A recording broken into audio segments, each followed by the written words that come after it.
A very good evening. I'll request the Chairman Ahmedabad Branch CA Bishan Sir, a Central Council Member ICI CA Purushottam Khandelwal, President GCCI Pathik Patwari Sir, Chairman Direct Tax Committee for GCCI Jainik Vakil Sir, to kindly escort our dignitary and distinguished speaker for today's session, CA Dr. Girish Ahuja Sir, to the dais. I'll also request Michelle Bhai from the Rajpath Club to please join us on the dais. I request members to please welcome Ahuja Sir with a big round of applause.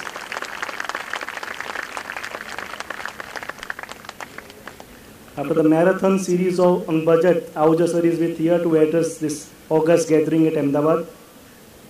I request all the members to please rise for the ICI motto.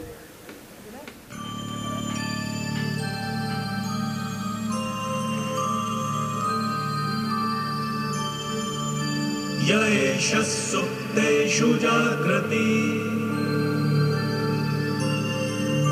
Yaesha supteshu jagrati, Kamam kamam kamam kamam Pursho nirvimanaha Tadeva shukram Tad Brahma Tadeva Amritamuchyate Tasmin lokaha shitaha Sarve taduna Sarvitaschana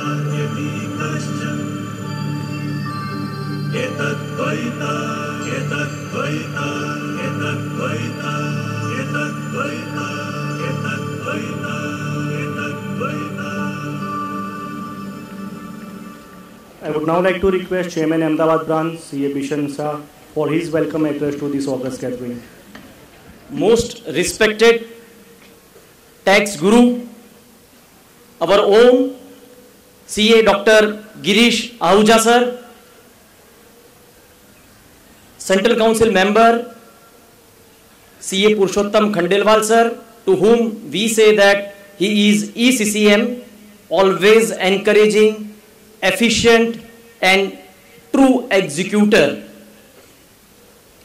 President of Gujarat Chamber of Commerce and Industry, Pathik Patwari ji, past Chairman of Ahmedabad Branch, CA Dr. Jainik Vakil and Chairman of Direct Tax Committee of GCCI, Secretary of Rajpath Club, Mishal Bhai Patel, Secretary of the Branch, CA Nirav Agrawal, Managing Committee members, Regional Council Member CA Vikas Jain and CA Chintan Patel, Vice Chairperson of Ahmedabad Branch, CA Dr. IP Anjali Choksi, Treasurer CA Samir Chaudhary, all the knowledge-hungry chartered accountants and members from Gujarat Chamber of Commerce and Industry. We, Ahmedabad Branch, welcome you all to this wonderful, amazing, and for which we always waiting. Sir, we are listening to you, I guess, since decades in Ahmedabad, but since last 2 years, it wouldn't possible. But today, this is a memorable event for all of us. And this year theme, we say that Matrubhuminu Sanman, Matru Sanstha Dwara, Matrubhashana Hethi. Sir, આજે મહાસુદ તેરસ વિશ્વકર્મા જયંતિ Vikram Samvat 2079.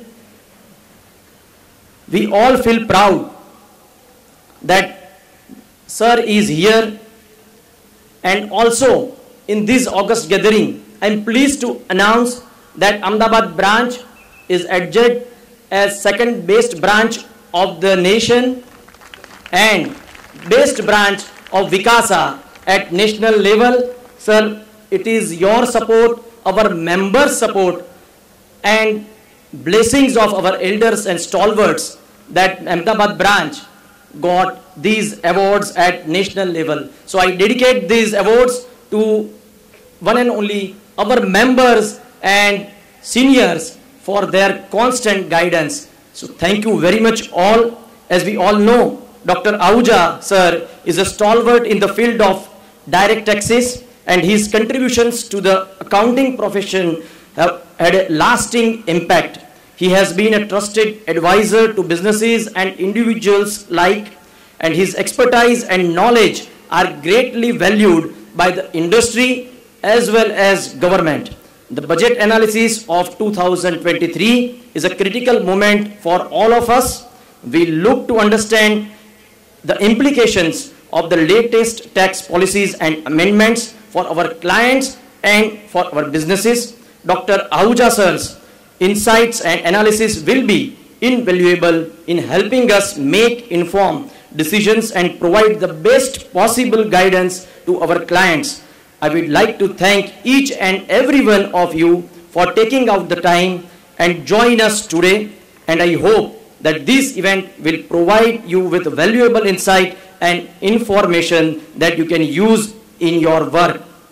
Once again, I would like to welcome you all to this important event, and I am looking forward to hearing from our distinguished speaker, none other than Dr. C.A. Girish Ahuja sir. I request all to give big round of applause to our tax guru, Girish Ahuja sir. Thank you very much. Thank you, Chairman sir, for the wonderful address and setting up the perfect tone for this flagship event of budget by C.A. Dr. Girish Ahuja sir. I would now like to request President GCCI Pathik Patwari sir for his welcome address to this August gathering. Very bright good evening to all of you. Mr. Dr. Shri Girish Ahuja ji, Chartered Accountant, my colleagues on the dais, off the dais, CA fraternity, members of Gujarat Chamber of Commerce and Industries, friends from press and media. This is one occasion where I think I should keep my words very limited, and second, I should not play with numbers. I am terrible at that and don't want to be caught amongst luminant people like you. We are really grateful that today, along with the association, we have been able to come up together and organize this interaction with Dr. Ahuja. Friends, this budget has been very momentous. I mean, not being political about it, but every one of us has learned from the budget that there is something for everyone in this budget. Whether it has been the smallest person of the economy, the mid-scale or the HNIs. At the same time, for the businesses, it has been a true Atmanirbhar Bharat budget. Lot of things that have been encouraging the domestic productions have been proposed in this budget, and we are sure that this would increase our production, our global exports in leaps and bounds. Of course, this will keep the Chartered Accountant fraternity even more busy and even more on toes. But I think it is you guys who have been shaping. We as a business fraternity, we do always concentrate on our businesses. I would like to quote Ratan Tata ji, who always said that he needs MBA, you need MBAs to run the business, but you need a CA to make them learn how to undertake the business. So that is importance of how CA has over MBA. And પેલું કે ને હું તમારી વચ્ચે છું એટલે મારે વખાણ કરવા જ પડે અથવા મને પાછું જવા ના મળે. But another fact, I think the importance of CA in today's business is tremendous.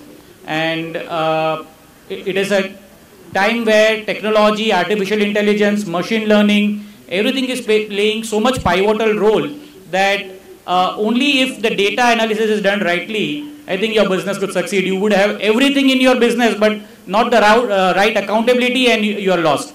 So I'm sure that this opportunity today, what we have got to hear Dr. Ahuja, is going to be one memorable event for us. There will be a lot of learnings and takeaways from here. And not taking anything further, I wish you all the very best. And thank you, sir, for accepting our invite and being here today. Again, thank you all. Jai Hind, Jai Jai Garvi Gujarat. Thank you, Pathik, sir. And I would like to request the Central Council member ICAI, CA Purushottam Khandelwal, sir, for his words of wisdom. Good evening. Most respectable tax guru, humble personality, Dr. C.A. Girish Ahuja ji,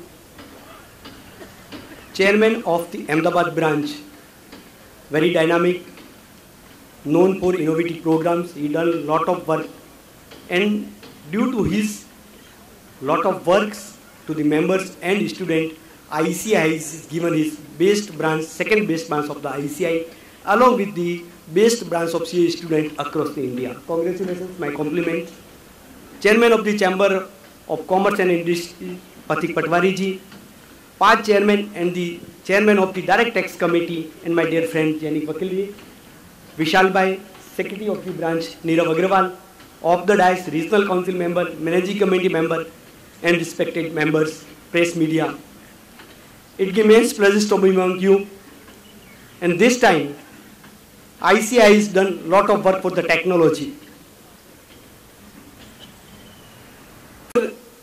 Exam committee, the ICI has given for the first time the history of ICI, inter and final result both simultaneously before 20 days. Because of the adoption of the technology, we were able to deliver the result. Not only we delivered the result, we have declared on the 10th of month, and due to technology, on the next day, member gets the membership number. Before that, you are applying to the institute, you get the membership within 1 or 2 months. So it shows the dedication of ICI to adopt the technology. Another committee where I am serving as the vice chairman of the committee for member in practice, and I am happy to share with all you that my committee has already announced a audit practice management software for all of you. Those who have not registered, kindly register. The cost of software is 25,000, which is giving free of cost to the institute. And institute and my council colleague is always think that how we equip to the member, how we adopt the technology by the members, how can they nicely manage the office. So we have given the office management software free of cost, and we have already scheduled the training program for that. So once you register on the CMP website, and after you will get the mail for your training schedule. We are also giving you the audit tools free of cost. In Ahmedabad branch, an iconic bank branch building is going on with the help of Jainik Bhai, Durgesh Bhai, and all these Ahmedabad members. The project is almost both these plinth level is already there, and soon we will get the foundation stone line ceremony, and I am inviting at that time all of you to join this program. SSP की वजह से आप लोगों को जल्दी से जल्दी कोई भी क्वेरी से ऑनलाइन आपको सॉल्व करने का मौका मिलता है. न्यू कोर्स आईसीआई लेके आ रही है, वो भी नवंबर 23 के बाद में शायद लगभग वो गवर्नमेंट के पास पेंडिंग पड़ा है, जैसे ही आएगा वो सॉल्व हो जाएगा. दूसरा एक और मैं बात करना चाहता हूँ, there was a disconnectivity members and student to ICI, and I am extremely happy to share with you that ICI launched a national call center where your one call will connect you with your name and we will solve your queries. We already launched this national call center. Number is 9995 9975. I request all of you to please take a benefit of that. And another committee where I am the vice chairman of Career Counseling Committee of India, and I am happy to share with you that this committee has awarded as a best program of the international level Asia Board of World Records. And I started program from Jammu Kashmir to Kanyakumari, where we did lot of physical program for the student who can join the CA course. I will not take much of a time. Thank you so much for coming, and it showed your eagerness to learn how to the budget, and I'm not saying much about it because Girish Ahuja is there. Thank you so much. Thank you so much, sir. Respected members, the Institute of Chartered Accountants of India, through its Committee for Members in Industries and Business, has instituted ICI Awards way back in the year 2007 to honor and acknowledge the exemplary achievements of its members who have attained exceptional level of professional achievements in industry and business and are committed towards their goal.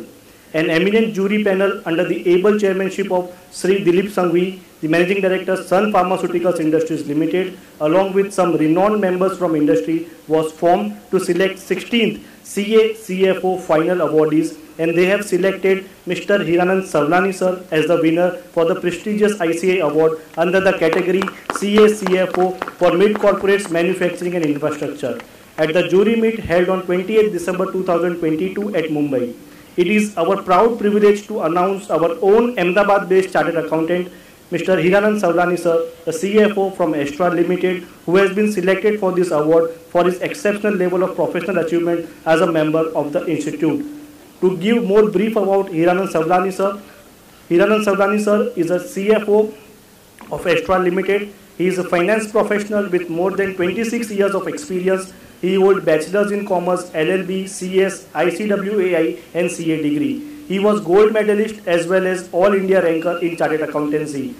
The key highlights of his careers are as he began his career with Dynamic Industries Limited. Subsequently, he worked with Kalpataru Power Transmission Limited, joined Astral Group in 2003 with the first generation promoter. In span of 20 years, the group's revenue has grown more than 330 times from 15 crores to 5,000 crores. Sir has received Economic Times Ascent National Awards in the year 2022 in the category Best CFO Excellence in Sustained Wealth Creation. Sir has also received award from the White Page International in the category of Asia 100 Power Leaders in Finance 2022, the Most Innovative CFO Award from Feather Touch Business Solution in the year 2022. With this brief, I will request all of the members to please give a big round of applause and welcome Hiranand Savlani sir. Will request sir if you can please come up on the dais. I will request Ahuja sir to please give an award to Savlani sir. I request all the dignitaries on the dais to please join.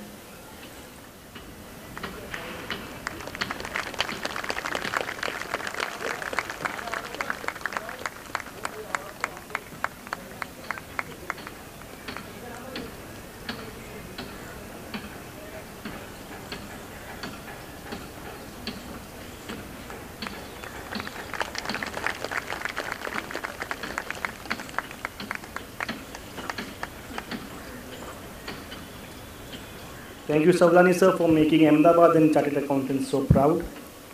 We would now like to welcome and felicitate our tax guru, without whom this budget analysis is incomplete and budget session for members of Chartered Accountants at Ahmedabad branch is incomplete. I will request Chairman Ahmedabad branch and Central Council member CA Purushottam Khandelwal sir to please welcome and felicitate Girish Ahuja sir on behalf of Ahmedabad branch of WRC of ICAI.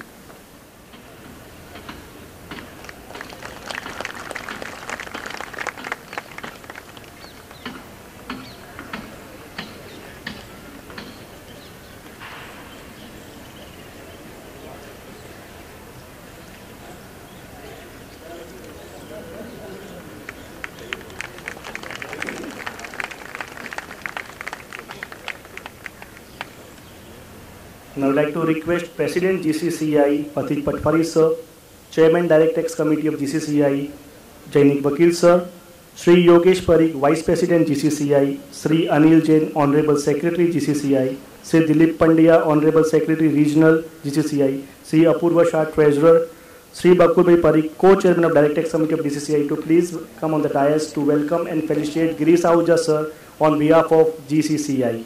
Request members to please give a big round of applause as we welcome and felicitate Girish Ahuja sir. It's just 2 days to the budget and what we are hearing, sir has already delivered 14 sessions on budget with a marathon of 10 sessions yesterday and each session was of almost 1.5 hours each. We would also like to acknowledge and thank Team Rajpath Club, President Jagdishbhai Patel and the entire board to give this lush green lawn at free of cost for this flagship event. We would also, I request Team Ahmedabad and GCCI to please felicitate Meshalbhai Patel, Honorable Secretary Rajpath Club for this a goodwill gesture.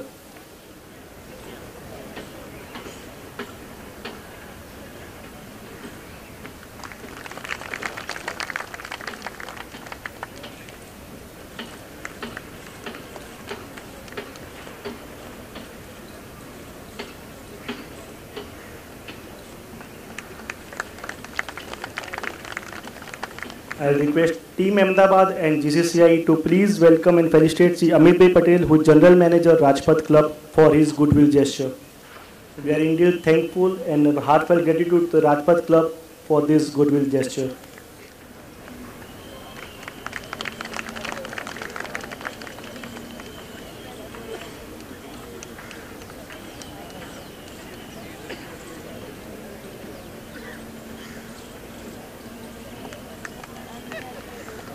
I would now like to request Girish Ahuja sir to please take the charge and address this gathering. Thank you, sir. Chairman of the Ahmedabad branch, C.A. Bishan Shah ji, Central Council member from Ahmedabad, very young, dynamic, I tell you, CA Purushottam Khandelwal ji, President of the Gujarat Chamber of Commerce and Industry, Shri Pathik Patwari ji, past Chairman of Ahmedabad branch and Chairman of the Directors Committee of GCCI, CA Jani Vakil ji, Secretary of Rajpath Club, Michel Patel ji, Amit Bhai Patel, the General Manager, of course, you have seen him here, of the Rajpath Club, CA Neeraj Agarwal ji, Secretary,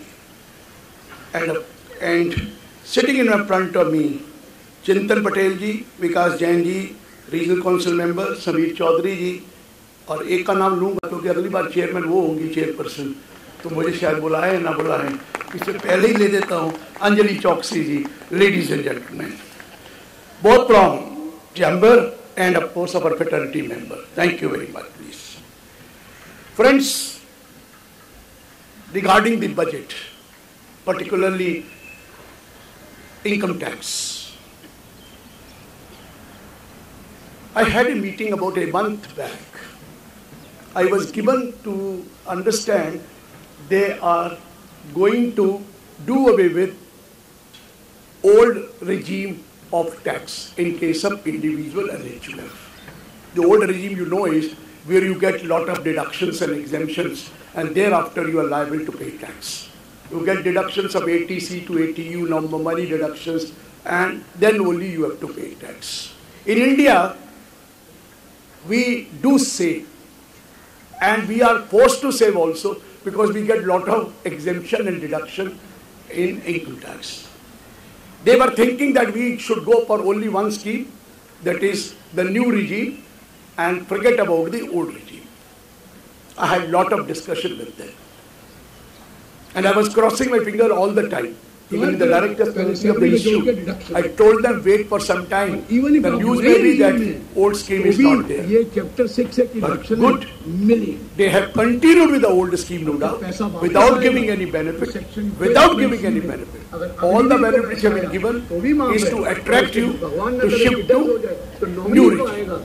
This is what was the basic purpose of this amendment this time, so many amendments. Section 17 में employer contribution. Besides that, let me tell you, Section 2 years have been very difficult for charitable trusts, charitable religious institutions and charitable institutions like colleges, universities. In these 2 years, there have been lot of changes. Under Section 10, Clause 23C, as well as Section 11, 12, 13. There were many things which were missing in Section 1023C. And during those 2 years, they brought all those things which were there in Section 13 in Section 1023C also. I told them, what is the point of having both these sections? Why can't we merge these two sections so that we have little rest for that? I said, what is the rest? I said, Section 10 Clause 23C has 23 proviso. 23 proviso. With so many explanations, I can't tell you. Explanation 1, explanation 2, 3, फिर को याद आया, अरे एक और भी डालनी थी, तो चलिए 1A, 1B, there are 23 proviso and 17 explanation in one section. It is very simple now. Ease of doing business, ease of going for this. 23 proviso. Somebody told me, it is written in the 14th proviso such and such thing. I asked him, how will you know which is the 14th proviso? Can you tell me how will you read the 14th proviso? तब मैंने बताया था, शायद मैं जब वहाँ आया था, कि 14th proviso पढ़ने के लिए आपको किताब खोलकर पेन हाथ में रखना पड़ेगा. क्यों? Whenever it is written provided that, in any law it is written provided that, it means it is first proviso. When it is written provided further that, it is second proviso. After that, provided also that.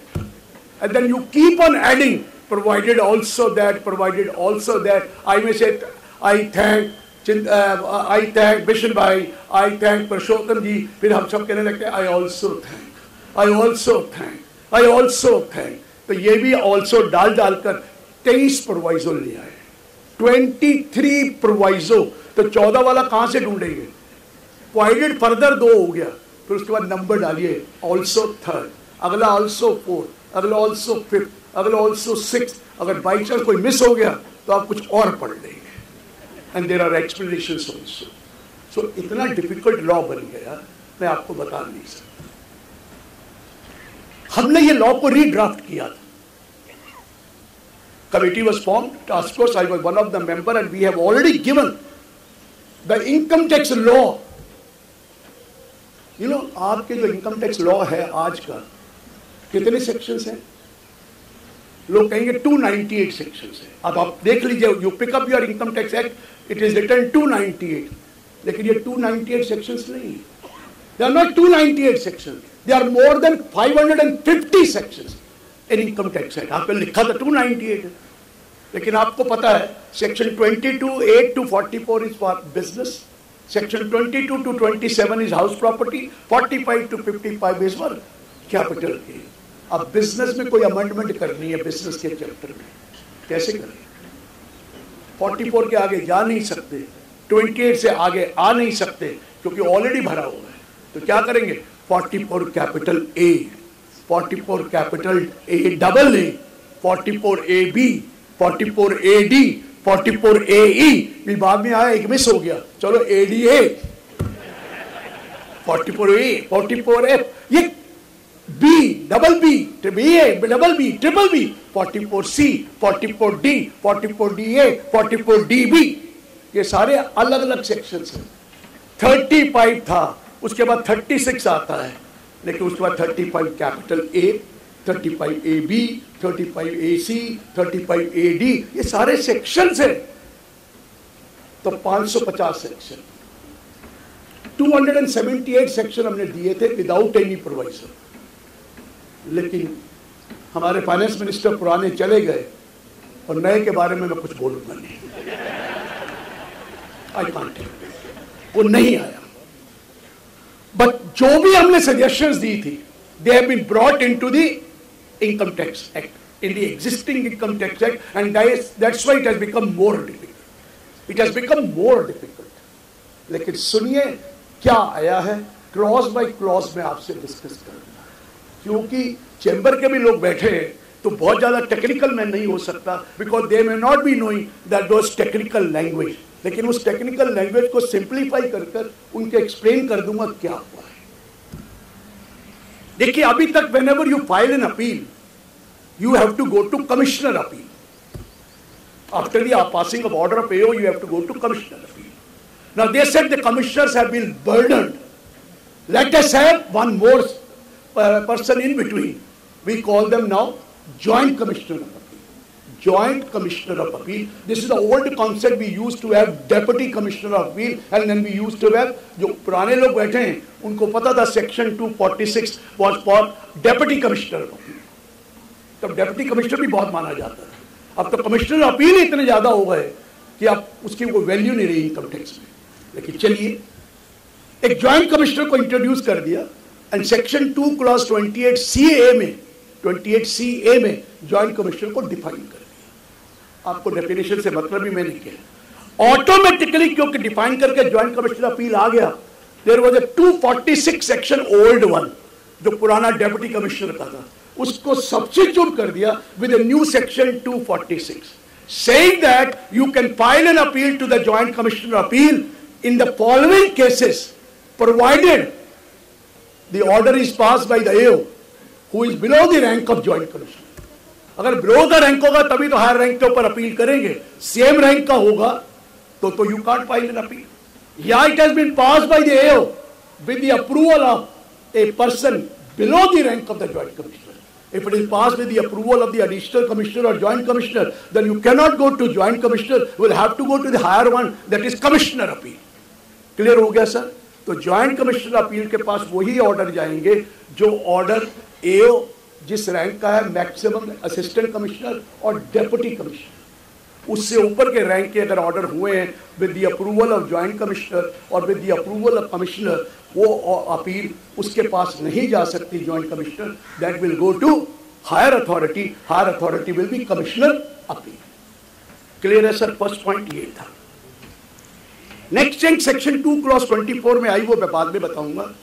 Next change 242A में आई है, वो भी मैं बाद में बताऊंगा, किसी के साथ लिंक करूंगा तो समझ में आएगा। तो मेजर चेंज मैं ला रहा हूं, जरा ध्यान से सुनने वाली है, क्योंकि आप अहमदाबाद में बैठे हैं और आपके बहुत लोग बाहर भी हैं।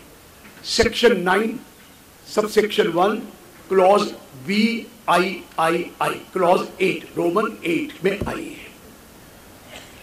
देखिए, if you give a gift to somebody of sum of money exceeding 50,000, it is taxable under the section 56 subsection 2 clause 10.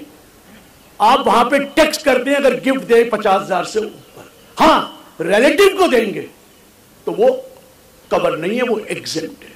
ये है लॉ है, आ चुका है। पहले 56(2)(7) होता था, फिर 7A आया, 7 आया, अब 6 आया। पहले 5 था, 6 हुआ, 7 अब 10 आ चुका है। गिफ्ट किसी को देंगे तो वो अनरिलेटेड पर्सन है, और मनी 50,000 से ज्यादा देंगे तो हम आपको टैक्स करेंगे। 2019 से पहले people gave gift to of more than 50,000 to a person और to a non resident outside India. आपने गिफ्ट दे दी, कई आपके वहां रहते हैं, to a non resident outside India. अब नॉन रेजिडेंट आउटसाइड इंडिया कहता है कि मैं तो नॉन रेजिडेंट हूं इंडिया का। अगर नॉन रेजिडेंट है तो फॉरेन जो इनकम है उसको वो आप टैक्स नहीं कर सकते।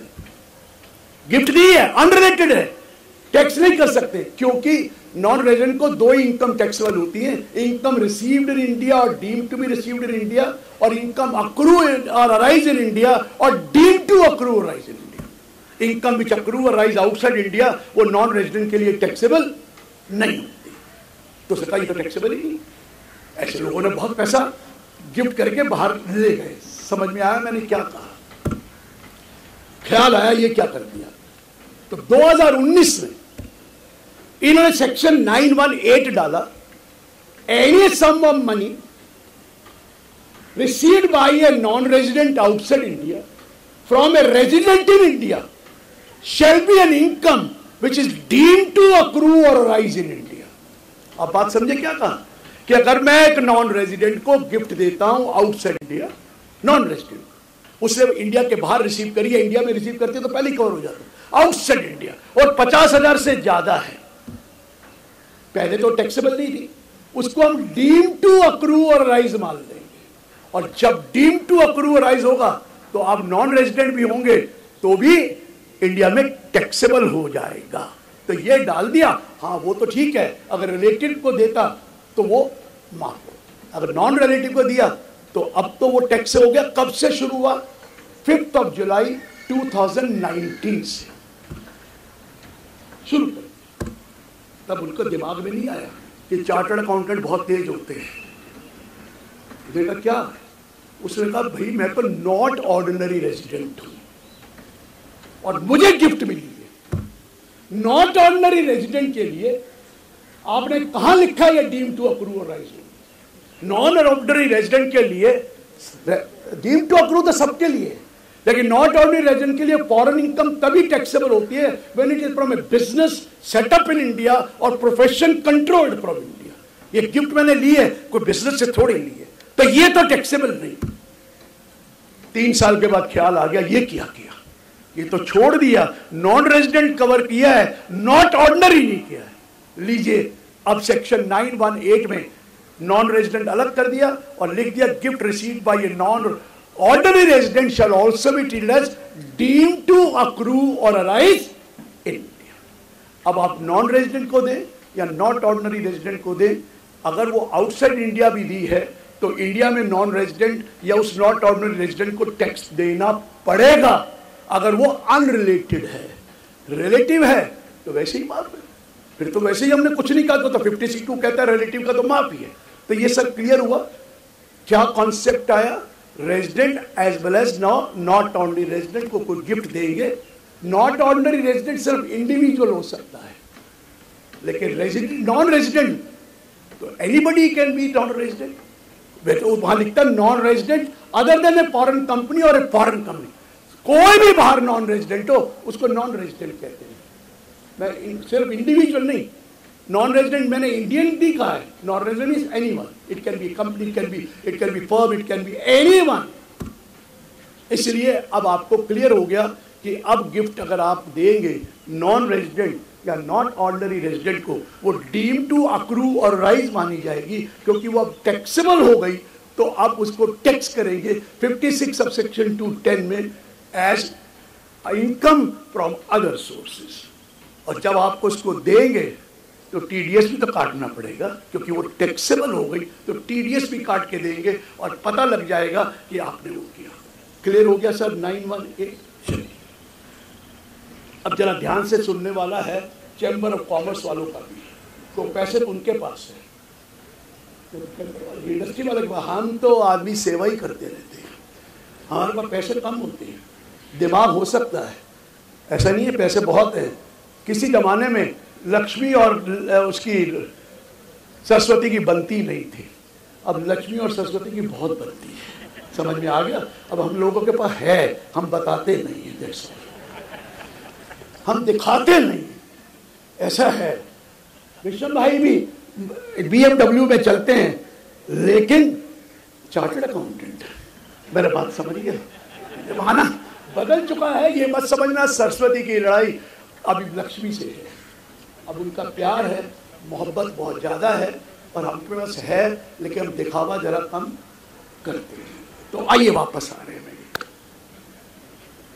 क्या हुआ पिछले साल? यूनिट लिंक्ड इंश्योरेंस पॉलिसी, लोग क्या करते थे, यूनिट लिंक्ड इंश्योरेंस पॉलिसी लेते थे यानी जी, और प्रीमियम देते थे, और जब पैसा वापस आता था तो पूरा का पूरा एग्जेम्प्ट होता। बताइए सेक्शन 10(10)(d) में वो पैसा मेच्योरिटी पे मिलता था, एग्जेम्प्ट होता था। किसी जमाने में एक और चीज थी, ये मेरे ही फूटे कर्म है जो मैंने उनको बता दिया जब लॉ बन रहा था कि आप क्या कर रहे हैं, अपने आप को बड़े हीरो समझते हैं, क्या क्या हो रहा है, तो क्या हो रहा है। सपोज हीरानंद जी आप बैठे हैं, उनको सैलरी 3 करोड़ मिलती है, लेट्स से। मैं एक एग्जांपल ले रहा हूं, मुझे नहीं पता ज्यादा मिलती हो या कम मिलती हो, मैं कुछ नहीं कह रहा। सपोज 3 करोड़ मिलती। इन्होंने अपने एम्प्लॉयर को कहा please contribute 12% of salary to recognise provident fund. 12% salary exempt है एम्प्लॉयर पहले, अब तो छोड़ता हूं। एम्प्लॉयर कंट्रीब्यूशन टू आरपीए कितना कंट्रीब्यूट हो गया साल का? 36 लाख। उसके ऊपर इंटरेस्ट भी मिलेगा, और जब ये रिटायर होंगे पूरा का पूरा पैसा माफ होगा। अब बात समझ रहे? ये कोई अब नहीं, 1961 से चला आ रहा है कि 12% तक कंट्रीब्यूट रिकॉग्नाइज में करिए, और वो करके जब पैसा आएगा इंटरेस्ट के साथ पूरा माफ। मैंने कहा ये आपने कभी देखा है? ये तो बहुत पैसा जा रहा है, हमारे एग्जामिशन खत्म हो गई। तो इन्होंने वहां पर हमने बहस की। मैंने कहा ऐसे कर दो, कोई लिमिट लगा। कहते जी 12% ऑफ सैलरी। मैंने कहा कम से कम 1 करोड़ तो कर दो, और 1 crore which ever is, sorry 12 lakh तो कर दो। नहीं, कितना लिखा है? 12% ऑफ सैलरी और 7,50,000 विच एवर इज लेस।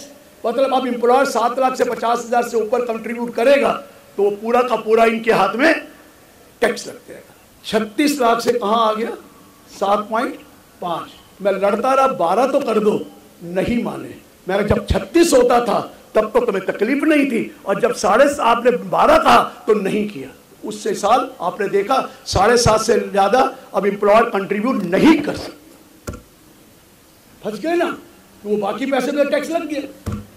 फिर इनके दिमाग में आया अरे यार ये कंट्रीब्यूट करते हैं एम्प्लॉय प्रोविडेंट फंड में, मैं एसपीपीएफ में नहीं कर रहा, कितना भी कर सकते हैं। 5 लाख साल का, 10 लाख साल का कर दे, ठीक है 1.5 लाख की डिडक्शन मिलेगी, मानते हो ना, लेकिन इंटरेस्ट तो माफ होगा। जो हर साल इंटरेस्ट मिलता है वो तो माफ होगा। ये भी गलती हो गई उससे। तो आपको पता 2 साल पहले उन्होंने क्या कह दिया? Maximum contribution by the employ to the recognised provident fund on which interest will be exempt shall be only 2,50,000. 2,50,000 से ऊपर अगर कंट्रीब्यूट करेंगे तो बाकी में जो इंटरेस्ट मिलेगा वो हम टैक्स करेंगे. देख रहे दिमाग क्या लगा रहे हैं. अब तीसरा दिमाग लगाया, यही यूनिट लिंक्ड इंश्योरेंस पॉलिसी में 2.5 लाख से ऊपर प्रीमियम देंगे तो जब पैसा वापस आएगा पूरा का पूरा टैक्स कर देंगे. बाद में याद आया हमने तो सिर्फ यूनिट लिंक्ड इंश्योरेंस पॉलिसी ली है, बाकी में तो लाइफ इंश्योरेंस पॉलिसी है. लोगों ने तो इंश्योरेंस करा रखा है 1-1 करोड़, 2-2 करोड़, 5-5 करोड़ का. इंश्योरेंस कराने का कारण वो नहीं है कि उनको वो अपनी लाइफ के लिए देना है. वो कह रहे चलो इंश्योरेंस करा देंगे, जब पैसा आएगा including bonus shall be fully exact. तो पैसे तो कहीं रखने ही है ना. अरे कहीं तो रखने हैं, बैंक में रखने. उठा दो पॉलिसी, ले लो 10 करोड़ की, 5 करोड़ की थी, और क्या करो, इनकम जब आएगी पूरी बात हो. अब उसके ऊपर हाथ मारा कि अगर लाइफ इंश्योरेंस पॉलिसी में प्रीमियम जो आप पे करेंगे in a year, in any year, more than 5 lakh, whether it is for one policy और मोर देन वन पॉलिसी, तो जब पैसा वापस आएगा तो it will be fully taxable. बात समझ रहे हैं क्या है? It will be fully taxable. 5 lakh only. लेकिन घबराइए नहीं, ये उस पॉलिसी का किया गया जो विल बी इशूड ऑन और आफ्टर 1/4/2023. 2023 में जब शुरू होंगी पॉलिसी, वो अगर लेंगे, चाहे वो एक हो या मोर देन 1 ले, aggregate amount if it is more than 5 lakh, let me tell you, whenever you get back the money, it will be fully taxable including the bonus. ये क्लियर हुआ sir?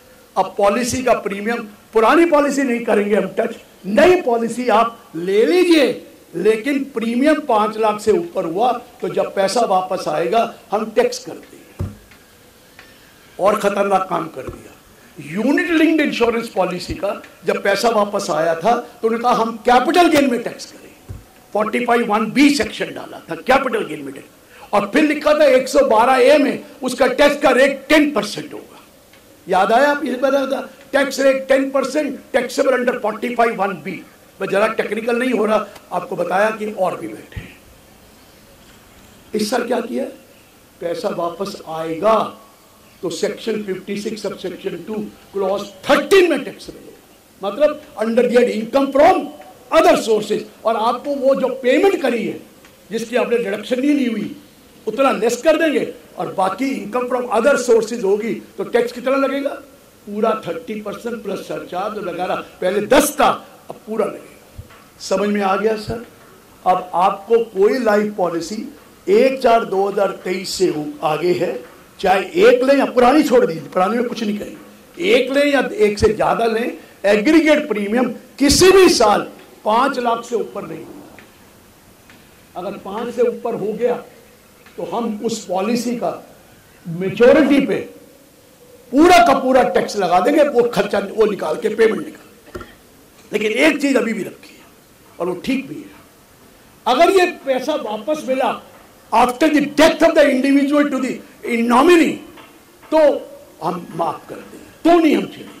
After the death of the individual तब तो माफ है, लेकिन अगर during the life time मिला तो पूरा का पूरा taxable. Whole time policy, life policy लेंगे तो ठीक है, होल लाइफ पॉलिसी नहीं लेंगे तो नहीं लेंगे. लेकिन होल लाइफ पॉलिसी में भी लॉ है, हर एक में लॉ है कि sum paid as premium can not exceed 10% of the capital sum assured. 10 से तो हो ही नहीं सकता, नहीं तो 10(10)(d) में माफ होगा ही नहीं. चलो कुछ तो है ना वहां, लेकिन डेथ के बाद है, बगैर डेथ के तो आपको टैक्स लग जाएगा. क्लियर है सर? ये क्लियर हुआ? आगे बढ़ो. Next section 10(12)(c). Modi ji ने अग्निपथ स्कीम निकाली थी. आपको पता ही अग्निपथ कितना अपोजिशन भी हुआ, वो तो करना पड़ता है उनको. अपोजिशन हुआ, 4 साल के लिए रखने जा रहे हैं. ये कौन सा लॉ हुआ? करा ना अग्निपथ स्कीम. अब अग्निपथ स्कीम लग गई, अग्निवीर आ गए, उनकी एम्प्लॉयमेंट मिल गई, लेकिन उनके एम्प्लॉय का, अग्निवीर का कोई प्रोविडेंट फंड में कंट्रीब्यूशन नहीं, पेंशन फंड में भी कंट्रीब्यूशन नहीं. तो इन्होंने नया कॉन्सेप्ट निकाला अग्निवीर कॉर्पस फंड। क्या नाम रखा सर? Agniveer corpus fund. अब इसमें कहा गया ये एम्प्लॉय भी इसके अंदर कंट्रीब्यूट करेगा और सेंट्रल गवर्नमेंट, क्योंकि वो एम्प्लॉय तो सेंट्रल गवर्नमेंट के, सेंट्रल गवर्नमेंट भी इसमें कंट्रीब्यूट करेगी और जब पैसा वापस आएगा वो सेक्शन 10(12)C में हम पूरा माफ करेंगे। लेकिन रुकिए, जब कंट्रीब्यूट किया तो डिडक्शन मिलनी चाहिए। जो एम्प्लॉयर ने दिया उसका क्या होगा? तो लॉ ने कहा जो एम्प्लॉयर कंट्रीब्यूट करेगा अग्निवीर कॉर्पस फंड में, जो सेंट्रल गवर्नमेंट कंट्रीब्यूट करेगी, वो पहले आपकी सैलरी में जुड़ जाएगा। घबराने की जरूरत नहीं है। पेंशन फंड भी तो सैलरी में जुड़ता है, पहले उसकी सैलरी में जोड़ दो। फिर एक नया सेक्शन डाला, सेक्शन 80CCH, और 80CCH में लिखा, ये 80C नहीं है, 80CCC नहीं है, 80CCH, कि जो अग्निवीर कंट्रीब्यूट करेगा, एम्प्लॉय कंट्रीब्यूट करेगा, जितना भी अमाउंट फुल डिडक्शन मिल जाएगी। और जो एम्प्लॉयर कंट्रीब्यूट करेगा वो पहले सैलरी में जुड़ गया है, अब वहां पर डिडक्शन हम दे दें। यहां 1.5 लाख की लिमिट नहीं है एम्प्लॉय कंट्रीब्यूशन की। 1.5 लाख की लिमिट तो 80C में है, 80CCC में है, 80CCD में है। इसमें कोई लिमिट नहीं, जितना भी कंट्रीब्यूट करेगा हम उसकी डिडक्शन दे देंगे, और जितना एम्प्लॉयर करेगा पहले सैलरी में जोड़ के डिडक्शन दे देंगे। और इवन इफ आप नई रिजीम में हैं तो भी ये चैप्टर 6 से की डिडक्शन है मिलेगी। और जब पैसा वापस आएगा तो सेक्शन 10(12)C में अगर अग्निवीर को पैसा आया तो भी माफ है, अगर उसके भगवान न करे उसकी डेथ हो जाए तो नॉमिनी को आएगा तो भी माफ। ये क्लियर हुआ सर? ये सेक्शन 10 क्लॉज 12C में माफ कर दिया, सेक्शन 17 में एम्प्लॉयर कंट्रीब्यूशन सैलरी में जोड़ दिया, सेक्शन 80CCH में एम्प्लॉयर कंट्रीब्यूशन और एम्प्लॉय कंट्रीब्यूशन दोनों का डिडक्शन दे दिया, और साथ में कह दिया 80CCH न्यू रिजीम में भी मिलता रहेगा। क्लियर है सर? 4 चीजें बता दें, आगे बढ़ते हैं। सेक्शन 10(23) से अभी करता हूं, जरा टेक्निकल है, बात करता हूं चैरिटेबल ट्रस्ट की। रिसेंट जजमेंट आई थी, मुझे याद है जब हम यहाँ गए थे प्रमुख साहब, वहाँ पर जो प्रोग्राम हुआ था, तो सुपारकर साहब का भी प्रोग्राम था, मेरा भी था नो डाउट। तो वो बात कर रहे थे, बात तो बड़ी पुरानी आपके यहाँ से शुरू हुई, और उसका नाम है CIT वर्सेस, सुप्रीम कोर्ट की जजमेंट आई, CIT versus Ahmedabad urban development authority. CIT versus Ahmedabad urban development authority. इस अथॉरिटी, इस जजमेंट ने हिला दिया सबको। रविंदर भट्ट जी है, मेरा बड़े क्लोज है, नो डाउट, हिला दिया उन्होंने। क्या कहा कि देखिए चैरिटेबल ट्रस्ट है, आप इसको चैरिटेबल सोसाइटी कहते हैं, अहमदाबाद अर्बन डेवलपमेंट अथॉरिटी, लेकिन ये तो बहुत पैसा कमाती है, सारी कमाती है। Noida development authority, Delhi development, पुडा हुडा सारे कमाते हैं, इनका काम है, लेकिन वो पैसा अपने लिए थोड़ी कमाते हैं, वो पब्लिक के लिए यूज होता है। कहता है इनकी प्रॉपर्टी का जो है ये कवर्ड है advancement of any other object of general public utility. देखिए चैरिटेबल पर्पस डिफाइंड है, उसमें लिखा है सेक्शन 215 में, charitable purpose include relief to the poor, education, yoga, medical relief, preservation of environment, watershed, water life, forest life, preservation of monument and other places, और last category है advancement of any other object of general public utility।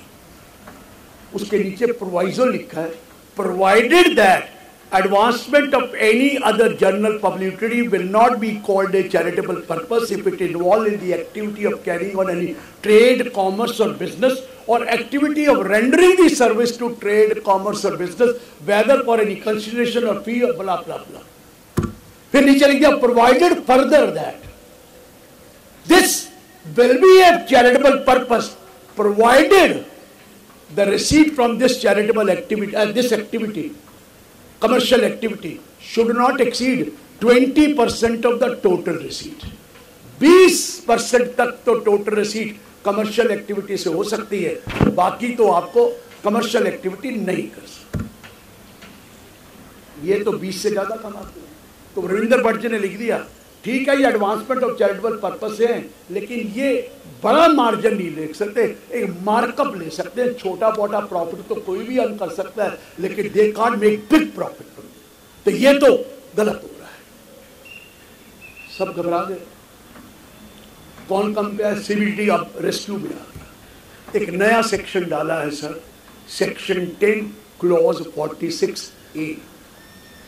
एक हमारे यहाँ section 1046 भी है, पहले वो समझा दो। सेक्शन 1046 कहता है कोई एनी बॉडी, कोई एनी अथॉरिटी, कोई एनी कमीशन, कोई कॉर्पोरेट बॉडी आपने बनाई, किस काम के लिए? पब्लिक सेवा के लिए। जैसे कुंभ का मेला लगा था सर अभी थोड़े साल पहले।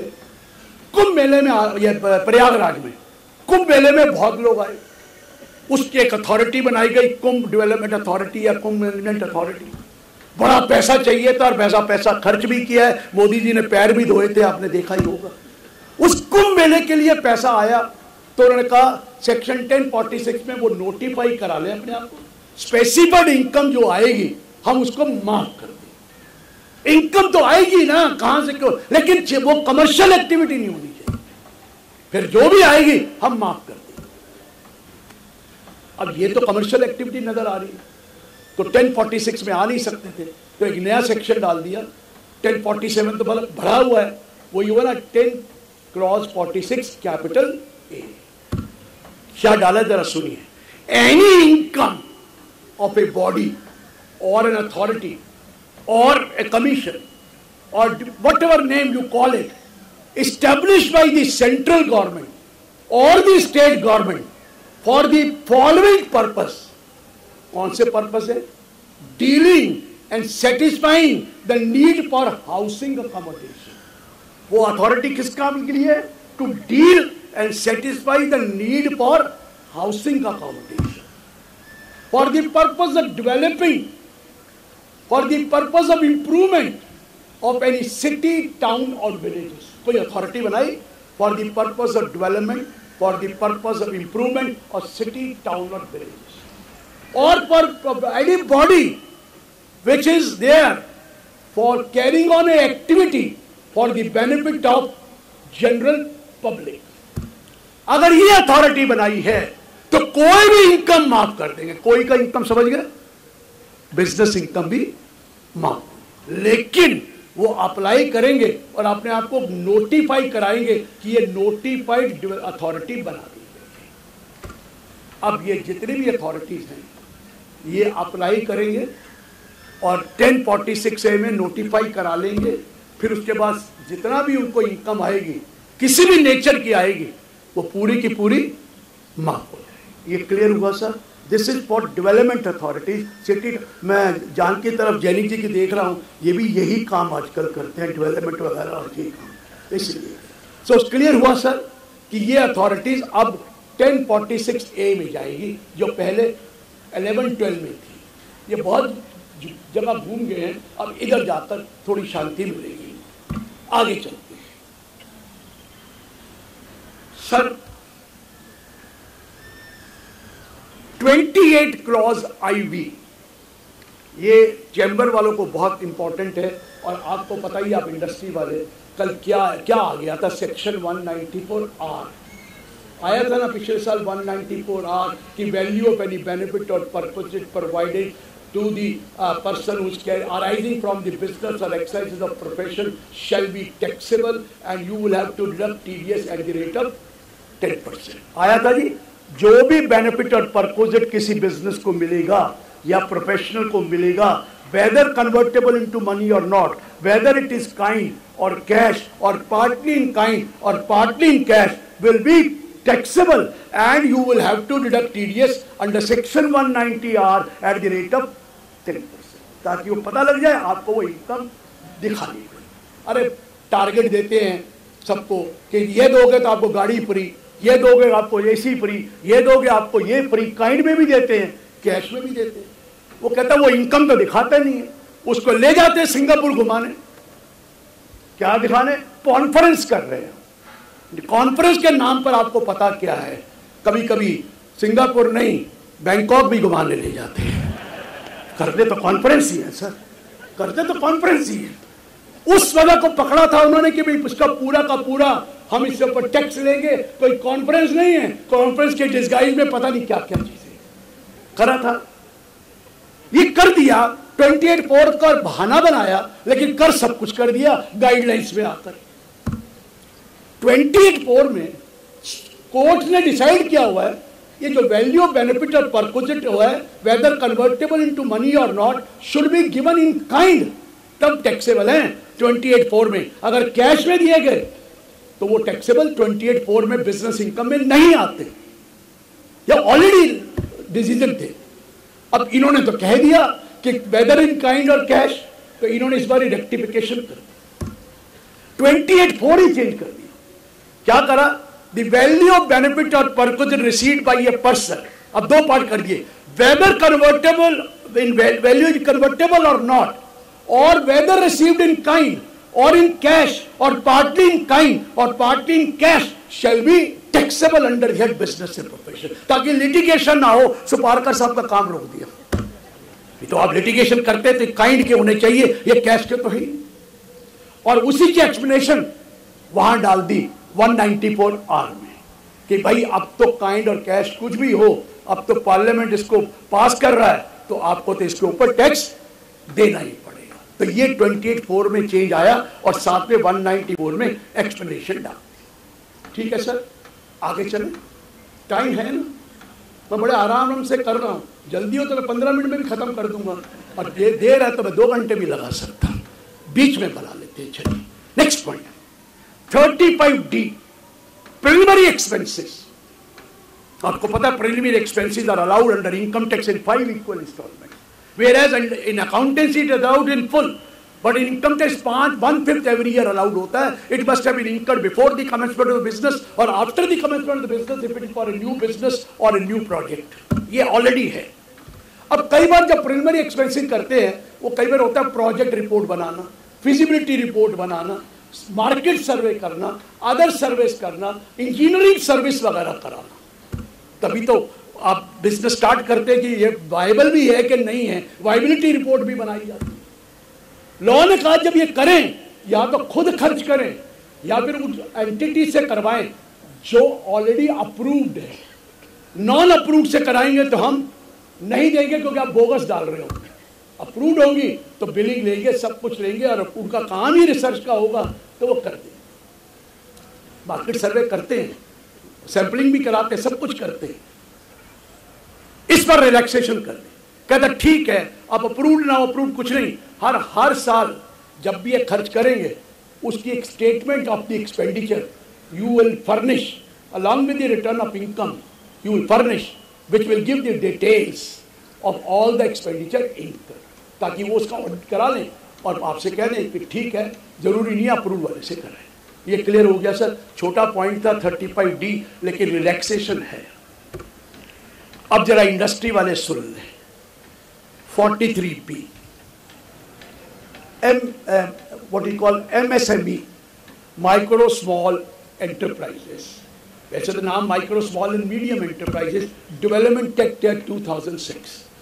ये कोई नया नहीं एक्ट है, ये तो पुराना एक्ट चल रहा है। इस एक्ट में लिखा है in the section 15 of the SME act 2006 कि देखिए, अगर आप किसी माइक्रो या स्मॉल एंटरप्राइजेस से सामान खरीद रहे हैं, गुड्स खरीद रहे हैं या सर्विस रिसीव कर रहे हैं, तो उसकी पेमेंट मैक्सिमम 45 डेज में करेंगे। अगर आपका एग्रीमेंट है तो एग्रीमेंट 30 दिन का तो 30 दिन में, एग्रीमेंट नहीं 45 से ऊपर नहीं हो सकता, 45 डेज में करना पड़ेगा। या कोई एग्रीमेंट नहीं है तो 15 दिन में आपको पेमेंट करनी पड़ेगी, 15 डेज।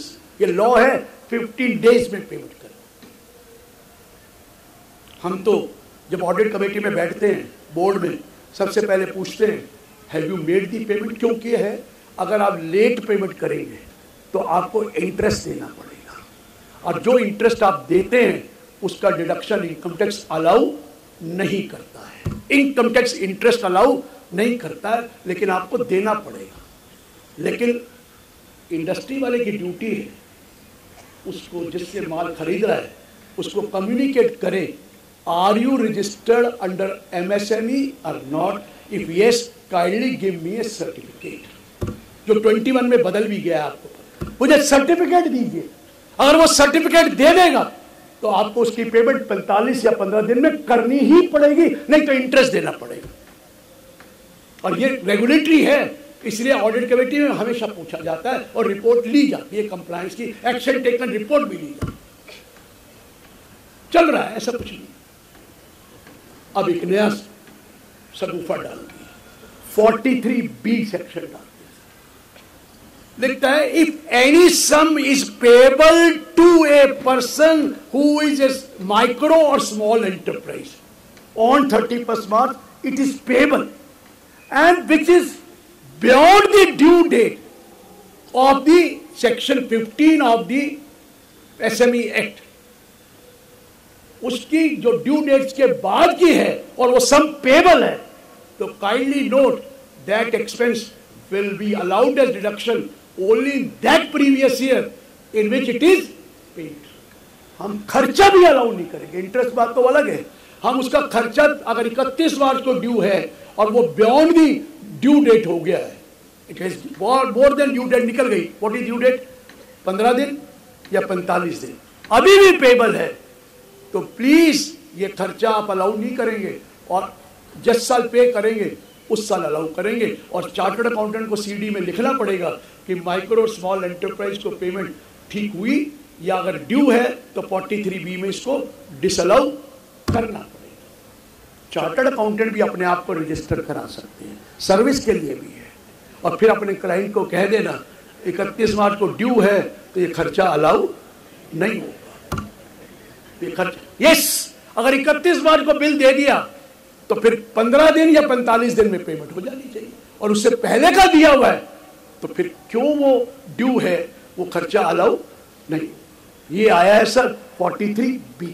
ना दो मार गए, एक तो इंटरेस्ट देना पड़ेगा जो खर्चा नहीं मिलेगा, एक खर्चा जो किया वो भी आपको खर्चा नहीं मिलेगा। मिलेगा कब, जब पे करो।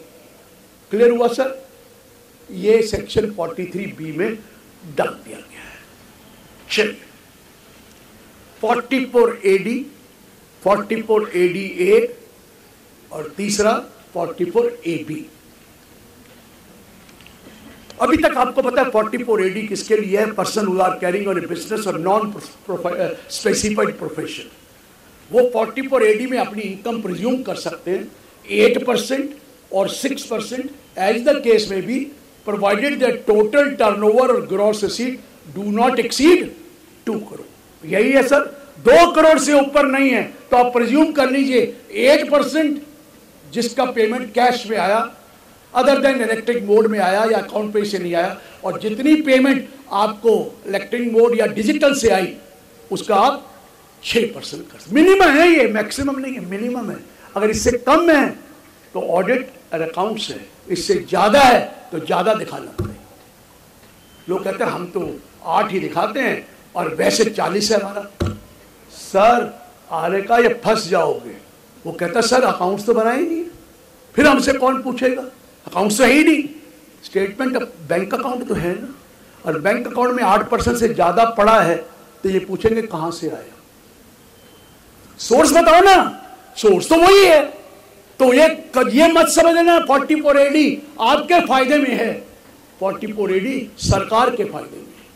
8 से कम है तो ऑडिट कराओ और अकाउंट्स बनाओ, 8 से ज्यादा है तो 8 दिखाओ, सॉरी 8 से ज्यादा है तो ज्यादा दिखाओ। वो कहते हैं हम तो ये करते हैं, आप गलत करते हैं, बिल्कुल नहीं है। वो भी प्रोफेशनल में भी 50 है, कहते हैं हम 50 दे के 80% कमाते हैं। ऐसा कोई सिस्टम नहीं है।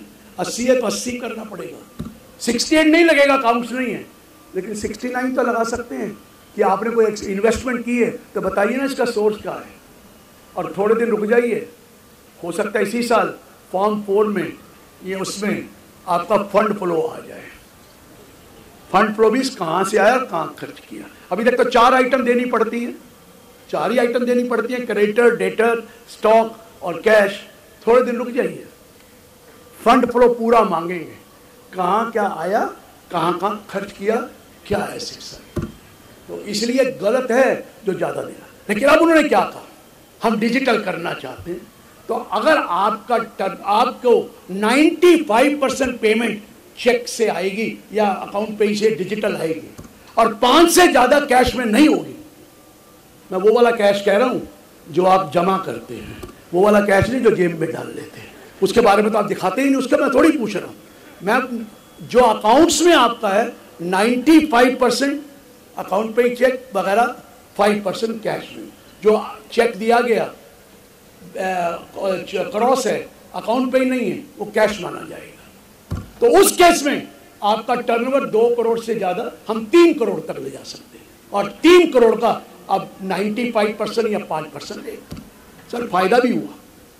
अगर हमारी पेमेंट 95% अकाउंट पे ही आएगी तो हम 6% कम सकते हैं जी, और बाकी का 8%। क्लियर है? 44 AD 2 crore raise to 3 crore turnover provided not more than 5% money is received in cash.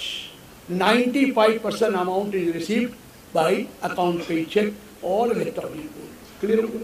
Similar provision professional के लिए डाल दिया, स्पेसिफाइड प्रोफेशनल के लिए। आप चार्टर्ड अकाउंटेंट हैं, वैसे तो चार्टर्ड अकाउंटेंट को मोस्टली इनकम आती फीस अकाउंट पे ही चेक से ही आती है, कैश कम आती है, क्योंकि 10,000 से ऊपर अगर कैश कोई देगा तो उसको खर्चा नहीं मिलेगा, वो तो हमेशा ही चेक से ही देता है।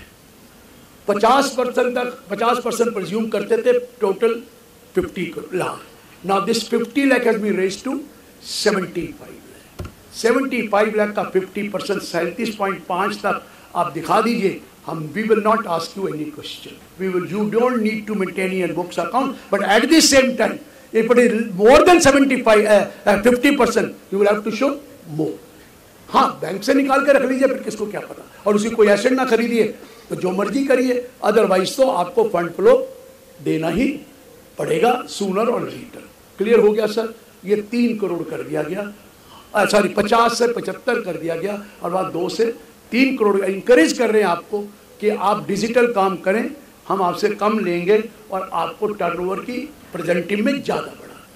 क्लियर है सर? आगे मैं 44 डबल बी 44 ट्रिपल बी करना नहीं चाहता, लेकिन दिमाग की बातें करना चाहता हूँ। देखिए, non resident if it is engage in the exploration of mineral oil in India, mostly वही एक्सप्लोर कर रहे हैं, mineral oil in India, prospecting करते हैं, एक्सप्लोरेशन करते हैं, ड्रिलिंग करते हैं, एक्सट्रैक्शन करते हैं, उनके लिए एक सेक्शन है 44 डबल बी, और उनको कहा गया है कि आप अपनी इनकम, प्रेजेंटिव इनकम ले सकते हैं, जैसे यहां भी है 10% और हायर अमाउंट 10% प्रेजेंटिव इनकम। अगर आप सोचते हैं प्रॉफिट 10 से कम है तो अकाउंट्स बनाइए, ऑडिट करा लीजिए। 10 से कम नहीं है आप मत बनाइए, 10 के ऊपर हमें टैक्स दीजिए। ठीक है सर? अब कई बार लॉस हो गया, वो क्या करने लग गए, लॉस के केस में ऑडिट भी करा लेते थे, अकाउंट्स भी बना लेते थे। ये जो लॉस है कैरी फॉरवर्ड होता है, अगले साल 10% लिया और लॉस को सेटअप कर लिया, तो दिया कुछ नहीं, लॉस को मिल गया पूरा और इधर 10% प्रिज्यूम किया, कर दिया। अब लॉ आ गया 44 डबल बी और 44 ट्रिपल बी में, अगर कोई लॉस है वो अलाउ नहीं होगा, सेटअप फ्रॉम प्रेजेंटिव इनकम, हम वो सेटअप अलाउ नहीं करेंगे। ये 44 double B 44। Next point sir, आजकल एक नया कॉन्सेप्ट निकला है, electronic gold receipt, Bombay stock exchange ने निकाला है, EGR। क्या सिस्टम है? फिजिकल गोल्ड है, आप वॉल्ट मैनेजर, सेबी का जो वॉल्ट मैनेजर अपॉइंटेड है उसको फिजिकल गोल्ड दे दीजिए और वो आपको इलेक्ट्रॉनिक गोल्ड रिसीट, डीमैट वाला इलेक्ट्रॉनिक गोल्ड रिसीट दे देगा उतने। Physical gold, give it to vault manager appoint of the SEBI vault manager approved, उसको दे दिया आपने, वो आपको इक्विवेलेंट क्या देगा? Electronic gold receipt. जैसे शेयर्स होते हैं जैसे ये भी ट्रेड कर सकते हैं, कहां पर? बॉम्बे स्टॉक एक्सचेंज में। नेशनल स्टॉक एक्सचेंज भी शुरू करने जा रहा है, पर ये शुरू ही पीछे अक्टूबर में हुआ है। नाम समझ में आ गया? इलेक्ट्रॉनिक गोल्ड रिसीट क्या बिक रहा है? रसीदें बिक रही हैं, वो शेयर्स जाए डीमैट फॉर्म में है, आप बेचिए, ट्रेड कीजिए, प्रॉफिट और लॉस जैसे शेयर में होता है वैसे वहां भी होगा। जब प्रॉफिट और लॉस होगा इलेक्ट्रॉनिक गोल्ड रिसीट का, उसमें तो कैपिटल गेन लगेगा ही लगेगा जैसे आपका लगता है। लेकिन वो जो गोल्ड, जब ने फिजिकल गोल्ड लिया उसको कन्वर्ट कराया तो वही तो ट्रांसफर है, तो क्या उस पर टैक्स लगेगा? सेक्शन 47(7)(d) में डाल दिया, रुकिए, conversion of physical gold into electronic gold receipt will not be treated as transfer. इसको ट्रांसफर नहीं कहेंगे, कोई टैक्स वैक्स नहीं लगना। आपने कुछ बेचा नहीं है, आपने सिर्फ कन्वर्ट कराकर इलेक्ट्रॉनिक गोल्ड रिसीट ली है, और बाद में इलेक्ट्रॉनिक गोल्ड रिसीट से वापस फिजिकल गोल्ड लेना है तो भी एक वो नहीं माना जाएगा, कन्वर्जन ट्रांसफर नहीं माना जाएगा। समझ में आ गया?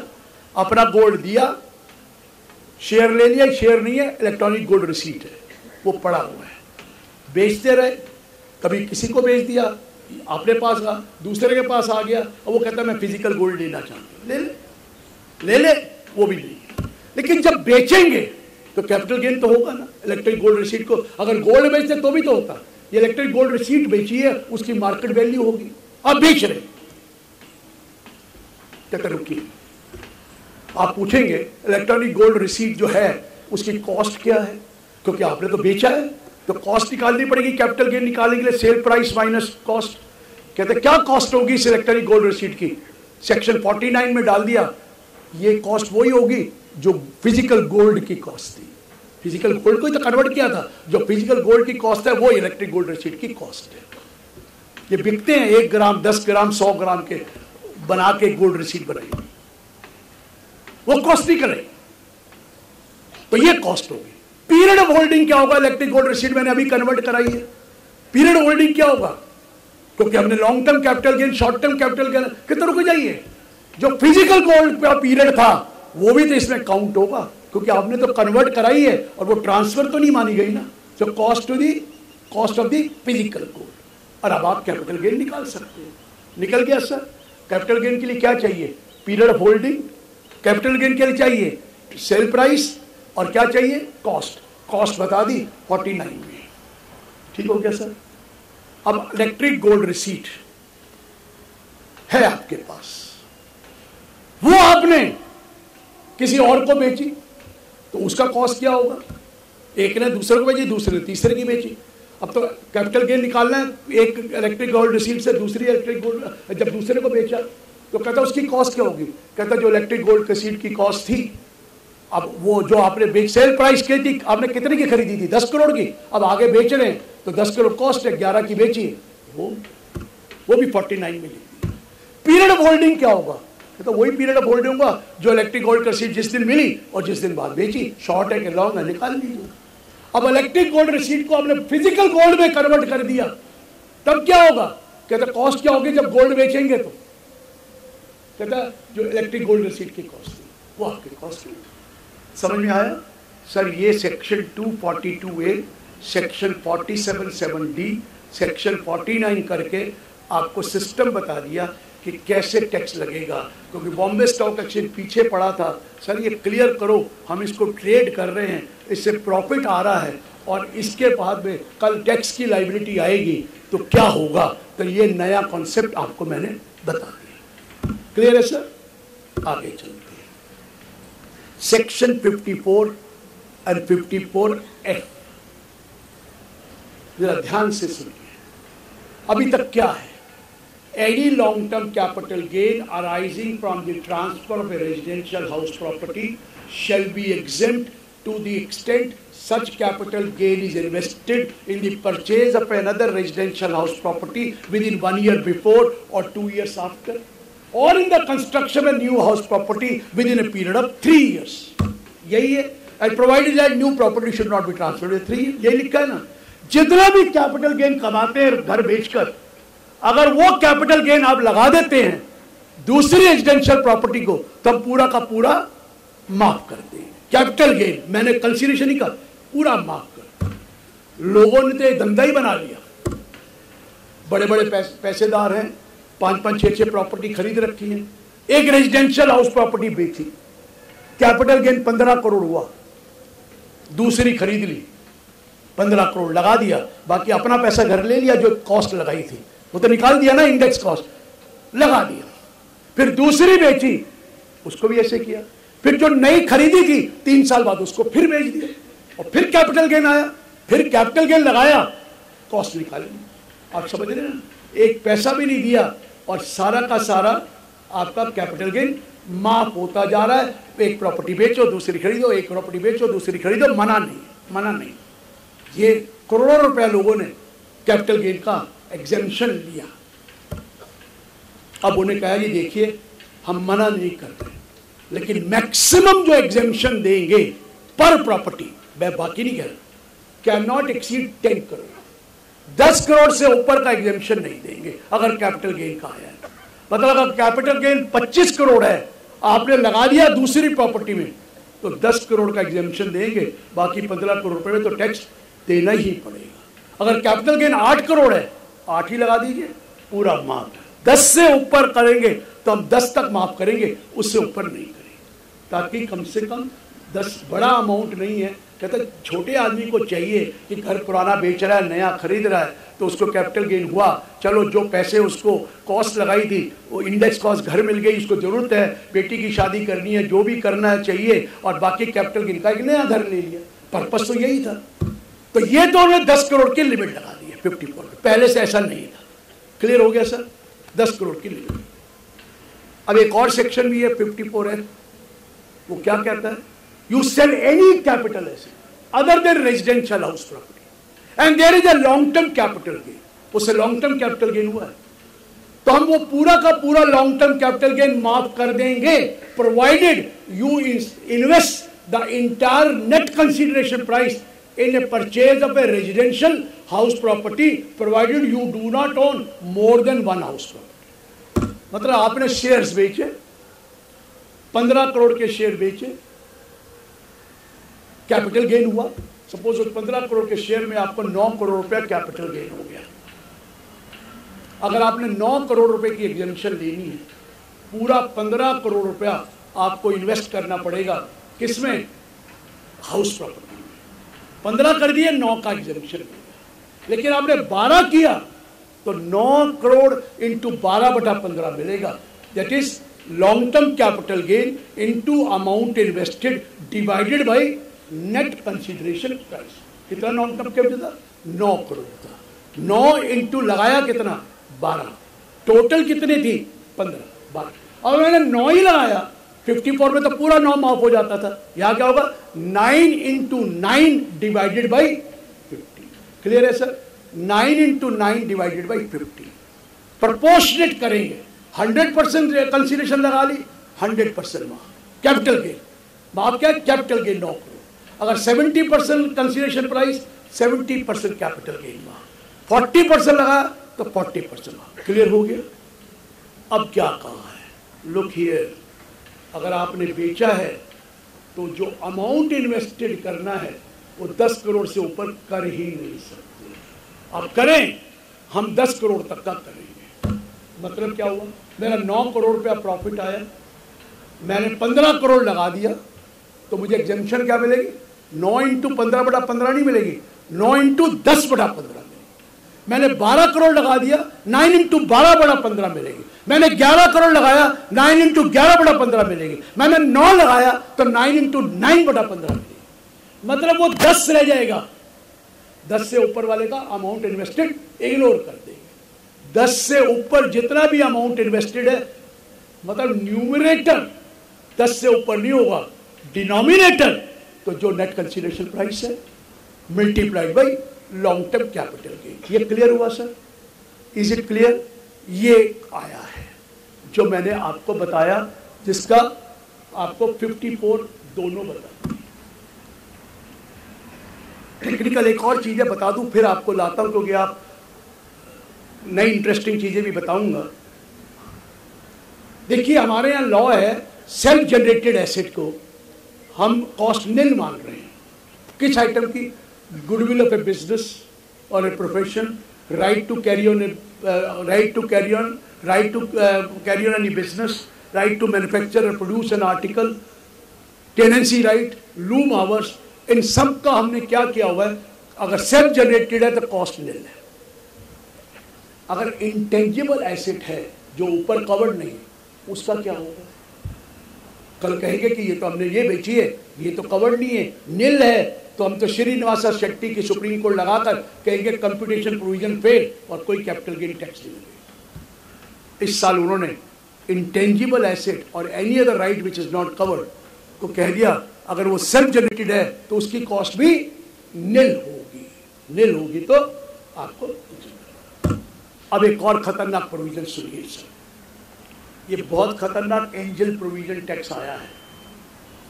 आपको पता है 56 सबसेक्शन 2 क्लॉज 7B है कि अगर एक company in which public are not interested substantially वही closely held company, unlisted company कोई शेयर इशू करती है।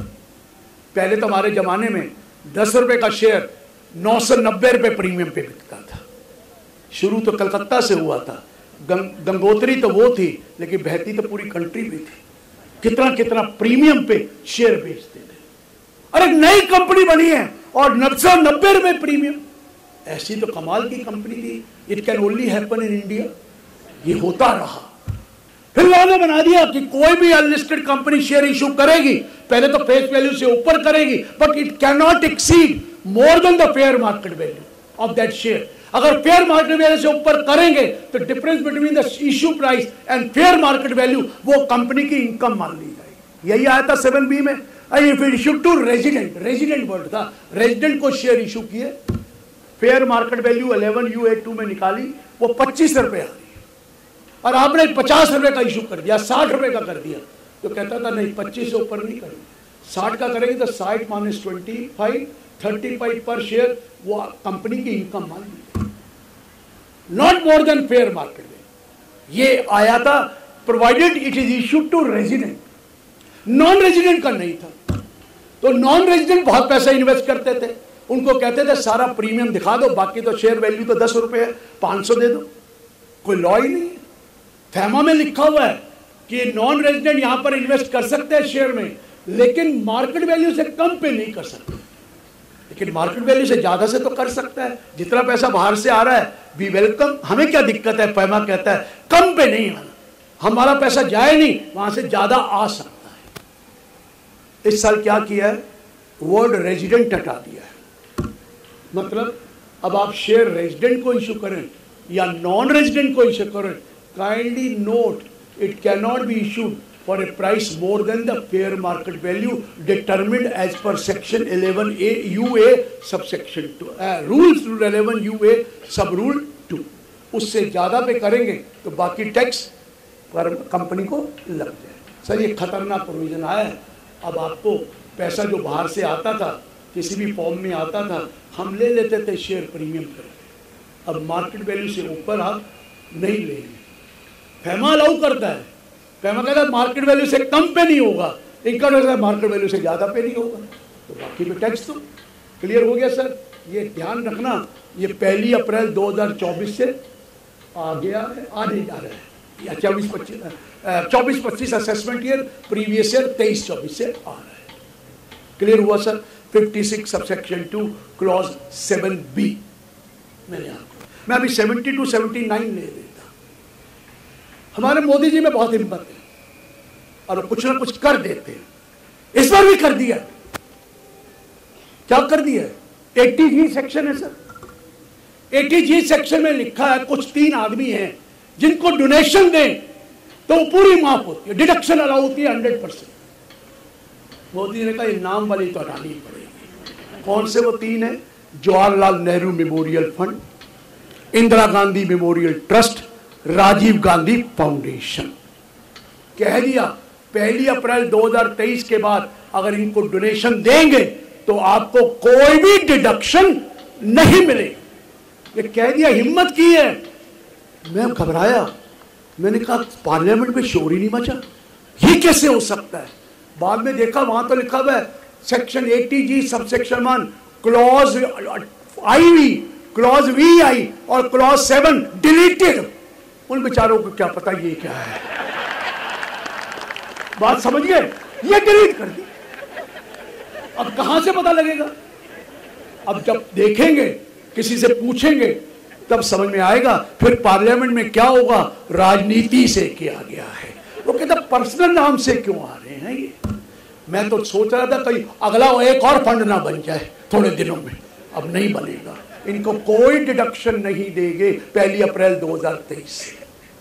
ये तीनों नाम हटा दिए गए।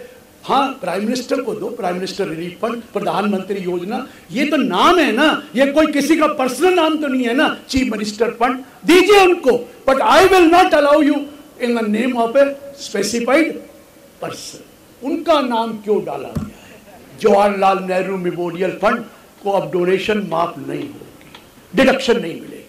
Prime minister Indira Gandhi memorial trust का डिडक्शन नहीं मिलेगा और राजीव गांधी फाउंडेशन का डिडक्शन आगे से नहीं मिलेगा। ये क्लियर हो गया सर।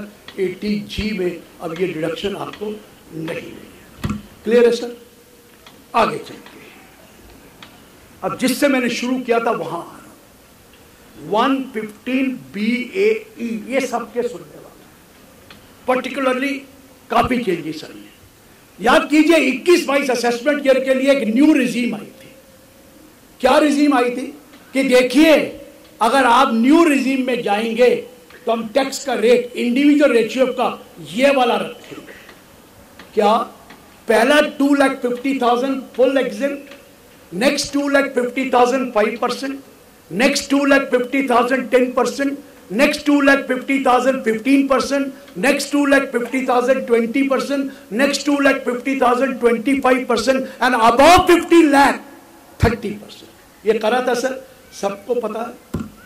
ये रेट ऑफ टैक्स बताया था, लेकिन कहा था रुको जाइए, अगर ये वाला रेट लेना है तो ये वाली एग्जेम्पशन और ये वाली डिडक्शन हम आपको नहीं देंगे। जैसे सैलरी वाले को कह दिया आपको HRA की हाउस रेंट अलाउंस की एग्जेम्पशन नहीं मिलेगी अगर नई स्कीम में जाना। आपको LTC लीव ट्रेवल कंसेशन की एग्जेम्पशन नहीं मिलेगी। आपको जो लोन लेते हैं वो सैलरी वाला स्टैंडर्ड डिडक्शन जो पहले वाले की बात कर रहा, कोई भी सेक्शन 16 की डिडक्शन नहीं देंगे। साथ में ये भी कह दिया अगर आपने हाउस प्रॉपर्टी जो सेल्फ ऑक्यूपाइड का लोन लिया जो 2 लाख अलाउड होता है वो भी आपको नहीं देंगे। और साथ में ये भी कह दिया चैप्टर 6 से 80C to 80U की कोई डिडक्शन नहीं देंगे, सिर्फ 2 देंगे। एक employer contribution to pension that is 80CCD2 और दूसरा 80JJAA जो एम्प्लॉयमेंट का मिलता है एम्प्लॉयमेंट को, और कोई डिडक्शन नहीं। लेकिन लिखा था कि आपकी चॉइस है कि हम नई स्कीम में जाना चाहते हैं कि नहीं जाना। अगर जाना चाहते हैं तो हमें ड्यू डेट से पहले लिख के दे दो फॉर्म 10IE में कि मैं नई स्कीम में जाना चाहता हूं। अगर नहीं जाना चाहते तो कुछ लिखो नहीं, बाय डिफॉल्ट आप ओल्ड स्कीम में ही रहेंगे। ये था सर, यही था। अब उन्होंने नई स्कीम को प्रमोट करना है, ओल्ड को डिसकंटिन्यू करना है, तो नया सेक्शन डाल दिया। सेक्शन तो वही है, सब सेक्शन डाल दिया 150BAC सब सेक्शन 1A। क्या डाला? Notwithstanding what is given in section 1, subsection 1, now you will have to pay tax at the following rate। किस रेट से? पहले 3 lakh net, next 3 lakh 5%, next 3 lakh 10%। 9 lakh हो गया। कितना बना 9 लाख के टैक्स? पहले 3 का 0, दूसरे 3 का 15,000, तीसरे 3 का 30,000, 45,000। 9 लाख पे टैक्स सिर्फ 45,000, 5% एवरेज आया। ठीक है। नेक्स्ट 3 लाख के ऊपर 20%, 15%, नेक्स्ट 3 के ऊपर 20 और 15 के ऊपर 30 देना। सर 15 लाख पे जो टैक्स बनता है वो 1.5 लाख बनता है। कितने परसेंट हुआ? आपसे 10 ही तो मांग रहे हैं, 90 अपने पास रखो, 10 दो।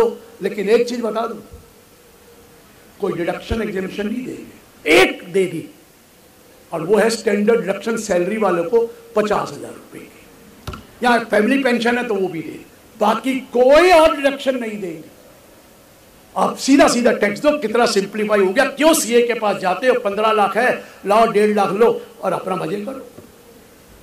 लेकिन हमारी कंट्री में लोग कहते हैं सेविंग तो हुई नहीं, और सेविंग तो भाई फोर्स करते हैं, और फोर्स करेंगे तो मुझे वो जुड़ जाता है, नहीं तो हम करेंगे नहीं। मोदी आप क्या कह रहे हैं, ना ना, खाओ पियो मौज करो, वेस्टर्न कंट्री बन जाओ, 10% जो टैक्स बनता है दे दो, बाकी आपका है। जोड़ना चाहते हैं जोड़ो, शेयर में लगाना चाहते हैं शेयर में लगाओ, घूमने जाना चाहते हैं घूमो, ऐश करो, हमें कोई मतलब नहीं। अगर जितना खर्चा करोगे उतनी कंजम्पशन बढ़ेगी, उतनी डिमांड आएगी, उतनी एम्प्लॉयमेंट भी बढ़ जाएगी और इकोनॉमी की जीडीपी अपने आप बढ़ जाएगी। कॉन्सेप्ट नया शुरू कर दिया कि अब ये आपको इंसेंटिव दे रहे हैं। समझ आ गया सर? 15 के ऊपर से अब आपको, अगर आपको नई स्कीम में नहीं जाना तो फिर आपको ऑप्ट करना पड़ेगा और लिख के देना पड़ेगा मैं ओल्ड स्कीम में जा रहा हूं। उल्टा हो गया, पहले नई में जाने के लिए लिखना पड़ता था, अब बाय डिफॉल्ट अब नई में रहेंगे। आपको ओल्ड स्कीम में जाना है, ओल्ड रिजीम में, तो अब लिख के दीजिए ड्यू डेट से पहले कि मुझे ओल्ड रिजीम में जाना है, और हर साल लिख के देना। नोटिस कर रहे हैं, लिख के दीजिए। हर बार बदल भी सकते हैं, बिजनेस वाला एक ही बार बदल सकता है, बाकी आप हर साल बदल सकते हैं। लेकिन अब ओल्ड स्कीम के, अब आपको हर साल बैठकर कैलकुलेशन करनी पड़ेगी।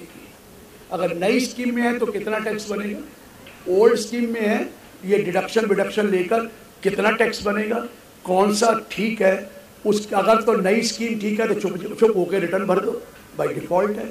अगर नहीं लग रही ठीक, ओल्ड में जाना है तो लिख के दो अब ओल्ड स्कीम में जाना। ये क्लियर हुआ सर?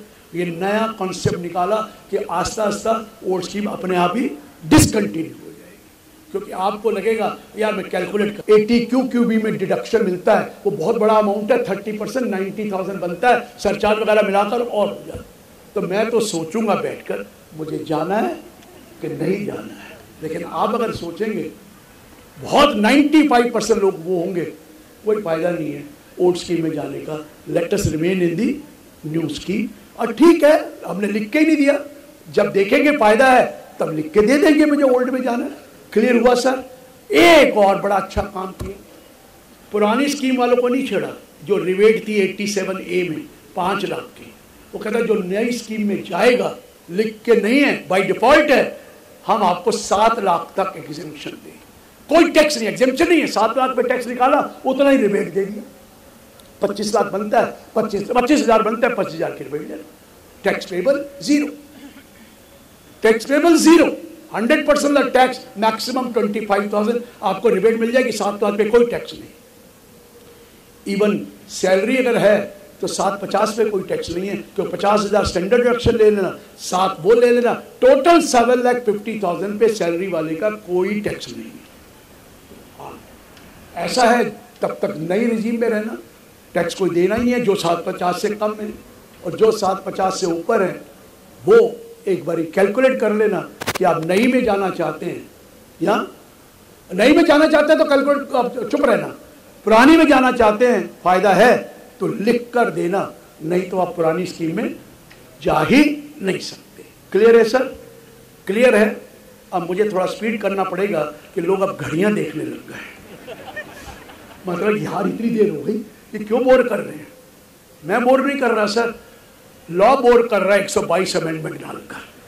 तो अगली वाली सुन, आपको पता कंपनी जो मैन्युफैक्चरिंग कंपनी है उसके लिए आपको पता 15% टैक्स कर दिया था मैन्युफैक्चरिंग वाली, नॉन मैन्युफैक्चरिंग की तो 22 कर दिया है, मैन्युफैक्चरिंग की 15% प्लस 10% सरचार्ज किया हुआ है if certain conditions are satisfied. Cooperative society कहने लगी हमने क्या कसूर किया है, हम भी तो मैन्युफैक्चरिंग कर सकते हैं, हमें भी अलाउ करो। उनको भी 22 रखा था, इस साल कह दिया कि आपको भी अगर कोऑपरेटिव सोसाइटी बनाकर मैन्युफैक्चरिंग एक्टिविटी करेंगे तो हम आपको भी 15% पे टैक्स देंगे। सारे प्रोविजन जो 115BAB के थे, डिट्टो लैंग्वेज यहां डाल दी, सिर्फ जब कंपनी लिखा था वह कोऑपरेटिव सोसाइटी का, लेकिन एक और कंडीशन डाल दी कि ये cooperative society should be set up on और after 1 April 2023 and must start manufacturing by 31 March 2024 बढ़ा देंगे, लेकिन नई कोऑपरेटिव सोसाइटी बनानी पड़ेगी 2023 से, और उसके बाद मैन्युफैक्चरिंग एक्टिविटी जो वहाँ पर है वही करिए, वही कंडीशन है, हम आपको भी टैक्स 15% लगा देंगे। क्लियर है सर? ये नया आया। अब आया हमारे एक सेक्शन है 115B, 115BB, और उसका TDS कटता है 194B एंड 194BB। क्या है 115B? Winning of lottery, cross puzzle, races including horses, card game और एनी अदर गेम और गैम्बलिंग और any activity is liable to be tax at the rate of 30%। वो 115B में लिखा है। 115BB में लिखा है winning of a horse race is taxable at a rate of 30%, no deduction, no expense, no loss is allowed, total gross amount 30% लगता है। कौन बनेगा करोड़पति? ये भी तो गेम है ना, तो 30% टैक्स लगता है एनी गेम में। लेकिन उनका ये क्या हो रहा है, आजकल बहुत ऑनलाइन गेमें शुरू हो गई हैं और उसमें कई पैसे मिलने लग गए हैं और वो लोग छुपा रहे हैं। इसलिए ऑनलाइन गेम के लिए सेपरेट सेक्शन डाल देते हैं और सेपरेट TDS के प्रोविजन डाल देते हैं। और जब सेपरेट TDS के प्रोविजन डालेंगे, जो पर्सन पेमेंट करेगा TDS काटेगा, और TDS काटते ही उसको इनकम दिखानी पड़ेगी। क्लियर? समझ में आ रहा है मैंने क्या कहा? तो इन्होंने एक 115BBJ सेक्शन डाला कि भाई income from winning of any online game will be taxable at a rate of 30%। Clear हुआ? और उधर कर दिया 194BA में that tax is to be deducted on the winning of person responsible for making payment of winning of the online game will be under an obligation to deduct tax at the rate of 30%। अब ये online गेमें की जो लोग पैसे मार जाते थे अब उनको दिखाने पड़ेंगे, क्योंकि रिस्पॉन्सिबल पर्सन को 30% काटना पड़ेगा और आपके उसके 26 AS में आ जाएगा, तो आपको तो इनकम दिखानी पड़ेगी। क्लियर है सर? अब थोड़ा सा कान खोल लो, ये बहुत इंपॉर्टेंट प्रोविजन बड़ी मुश्किल से कराया है। जरा सुनिए सर, ये सुनने वाला है। देखिए कई गवर्नमेंट कॉन्ट्रैक्टर है, पहला शुरू यहां से कर रहा हूं, बाकी सब लूंगा। गवर्नमेंट कॉन्ट्रैक्टर है, गवर्नमेंट को सप्लाई कर रहे हैं, सर्विस रेंडर कर रहे हैं। आपने सर्विस रेंडर करी, कॉन्ट्रैक्ट का दिया, 3 करोड़ रुपए का कॉन्ट्रैक्ट कंप्लीट किया। गवर्नमेंट में मर्केंटाइल सिस्टम ऑफ अकाउंटिंग नहीं है, कैश सिस्टम ऑफ अकाउंटिंग है, सिंगल एंट्री सिस्टम। गवर्नमेंट जब पेमेंट करती है तब TDS काटती है, पहले TDS नहीं काटती। पेमेंट साल बाद भी दे सकती है, 2 साल बाद भी दे सकती है, TDS कब कटता है? लेकिन मैंने इनकम तो इस साल दिखाई है, मेरी तो सेल इस साल हुई है और मुझे तो उसके ऊपर टैक्स देना है, और मेरे 26 AS में तो है नहीं, मुझे उसका टैक्स दे दिया। 2 साल बाद गवर्नमेंट ने पेमेंट करी 3 करोड़ रुपया और 6 लाख रुपया TDS काट लिए। 2 साल बाद या 3 साल बाद या 1 साल बाद, अगले साल मैं तो इसके ऊपर टैक्स दे चुका हूं ऑलरेडी, क्योंकि मेरा तो मर्केंटाइल सिस्टम था, मैंने उसमें टैक्स दे दिया। और मेरे 26 AS में 3 करोड़ आया और साथ में 6 लाख रुपया TDS लिखा हुआ। 2 साल के बाद या 1 साल के बाद वो कहेंगे बताओ इससे टैक्स आपने इनकम ली, ये TDS है, 26 AS भी दिखा रहा है। तो हमें प्रॉब्लम आती थी, वो कहते थे इसका तो ये हमारी तो इनकम ही नहीं है, हम तो दिखा सके 2 साल पहले दिखा दिए, 3 साल पहले दिखा दिए, हमें नहीं पता है। अब एक नया सेक्शन डाल दिया है। दूसरा भी सुनिए, कई बार ऐसा भी होता है इसने TDS नहीं काटा, आपकी इनकम थी, आपने दिखा दी, उसके बाद में 1 साल बाद TDS काट लिया। कोई नॉन गवर्नमेंट वाला भी है, क्योंकि उसको खर्चा डिसअलाउ हो रहा था 30%, उसने TDS काट लिया और आपके 26 AS में आ गए। अब फिर वही बात, मैंने तो इनकम दिखा दी है, और TDS का क्रेडिट तो तब मिलता है जिस साल इनकम दिखाओ, इनकम तो पुरानी दिखा दी, अब क्रेडिट कैसे मिले? बहुत झगड़े हो रहे थे। अब लॉ एक सेक्शन ले आया है 155 सबसेक्शन 20। जब वो पार्टी TDS कम कटाकर जमा करा देगी, आपको बता देंगे, आप एक एप्लीकेशन देंगे असेसिंग ऑफिसर को कि देखिए ये TDS इस साल का कटा है, लेकिन ये इनकम मैंने उस साल दिखाई, उसका प्रूफ ये है, और ये पेमेंट अब TDS कटा है, काइंडली इसको मेरा रेक्टिफिकेशन करिए पुराना, और मुझे ये TDS वापस करिए, क्योंकि मैं ऑलरेडी इसके ऊपर टैक्स दे चुका हूँ। समझ में आ रहा है? ये आप अप्लाई कर सकते हैं जब आपको ये TDS कट गया, विद इन 2 ईयर्स अप्लाई कर दीजिए, या तो इमीडिएटली कर दीजिए या विद इन 2 ईयर्स कर दें, तो हम आपको प्रोसेस करके रेक्टिफिकेशन करके TDS वापस कर दें। अच्छा प्रोविजन नहीं है। और ये रोजाना झगड़े होते थे कि भाई वो तो TDS का क्रेडिट कैसे मिले, और 26S दिखा रहा है कि भैया ये मेरी इनकम है, और ये इनकम तो मैंने पहले सालों में दिखाई हुई है। अब आप कहेंगे मेरा इंटरेस्ट भी दो, मैं तो टैक्स दे रखा है। कहते नहीं, TDS अब जमा हुआ है, अब आप एप्लीकेशन दे दो, जिस दिन एप्लीकेशन दोगे वहां से लेकर जब टैक्स वापस मिलेगा उसका इंटरेस्ट दे, क्योंकि हमें तो अभी मिला है ना, हम उसका इंटरेस्ट, वो जो पैसा आपने दिया वो तो आपकी ड्यूटी थी देना, ये रिफंड आप ले। ये क्लियर हुआ सर? ये बहुत अच्छा प्रोविजन है, ये बहुत केसेस में आता है। हमारा तो उल्टा प्रोविजन है। हमारा उल्टा क्या है, हम कैश सिस्टम ऑफ अकाउंटिंग करते हैं, हमारा client mercantile system of accounting करता है, वो हमारा TDS काट लेता है, लेकिन हमने वो इनकम दिखाई नहीं है, तो फिर मैंने प्रोविजन कराया था कि उसको कैरी फॉरवर्ड करिए, और जिस साल आप उसको फिर ब्रॉड फॉरवर्ड करके आप अपनी इनकम दिखा दो। ये तो ऑलरेडी है। अब ये उल्टा वाला है कि इसमें आपने टैक्स दे दिया है और बाद में TDS कटा है, तो उसका वापस लेना है तो रिकम्प्यूटेशन कराकर रेक्टिफिकेशन 154 में कराइए और आपको TDS वापस मिल जाएगा। ये बहुत अच्छा प्रोविजन जो आया मैंने बता दिया है। अब 4-5 प्रोविजन लूंगा। मुझे लग रहा है कि आप थक गए, मैं तो थकता ही नहीं, पता नहीं क्या हो गया। कल मैंने 8 लेक्चर दिए, सवेरे 3 दे के आया हूँ, ये चौथा आज है, और कल फिर कलकत्ते पहुँचूंगा। लेकिन क्या है, ये नशा है सर, ये नशा बड़ा खराब है। जिस दिन फोन नहीं कहीं से आता, लगता है मैं तो बेहद पॉपुलर ही खत्म हो गया, मुझे कोई जानते ही नहीं। 1-2 फोन तो आने चाहिए मुझे बुलाने वाले। नशा कहते हैं इसको, नशे सबको होता है। ये देखिए इतनी इतनी बिल्डिंगें बनी हैं, यहाँ पर सेक्रेटरी साहब बैठे हैं, किसके? राजपथ क्लब के। अगली बार फिर इलेक्शन लड़ेंगे। नशा है सर, चाहे रोज गालियां पड़ती हैं, नशा है। काम करना है, हमने तो सेवा करनी है। ये देखिए सारे इलेक्शन लड़ने वाले, ये लड़ते रहेंगे।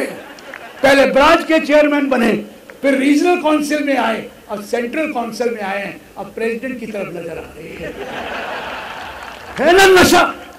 लेकिन इनको, इन नशे वाले इनको भी नशा है, लेकिन इनको गालियां खाने का नशा है और मुझे तालियां खाने का नशा है। पर इतना फर्क है, नशा सबको, ये नशा ही करते हैं। ये नशा बहुत अच्छा है, सेवा का भाव है। बाकी तो ध्यान रहता है, नींद नहीं आती जब तक कोई फोन ना आए, यार ये क्या हुआ, ये क्या हुआ, आज तो बुलाया ही नहीं गया। फिर मेरे से पूछते कितने किए? 8। बड़ा खुशी होती है यार, और पीछे लिखा था पागल है, 8 लेक्चर करके क्या कर रहा है।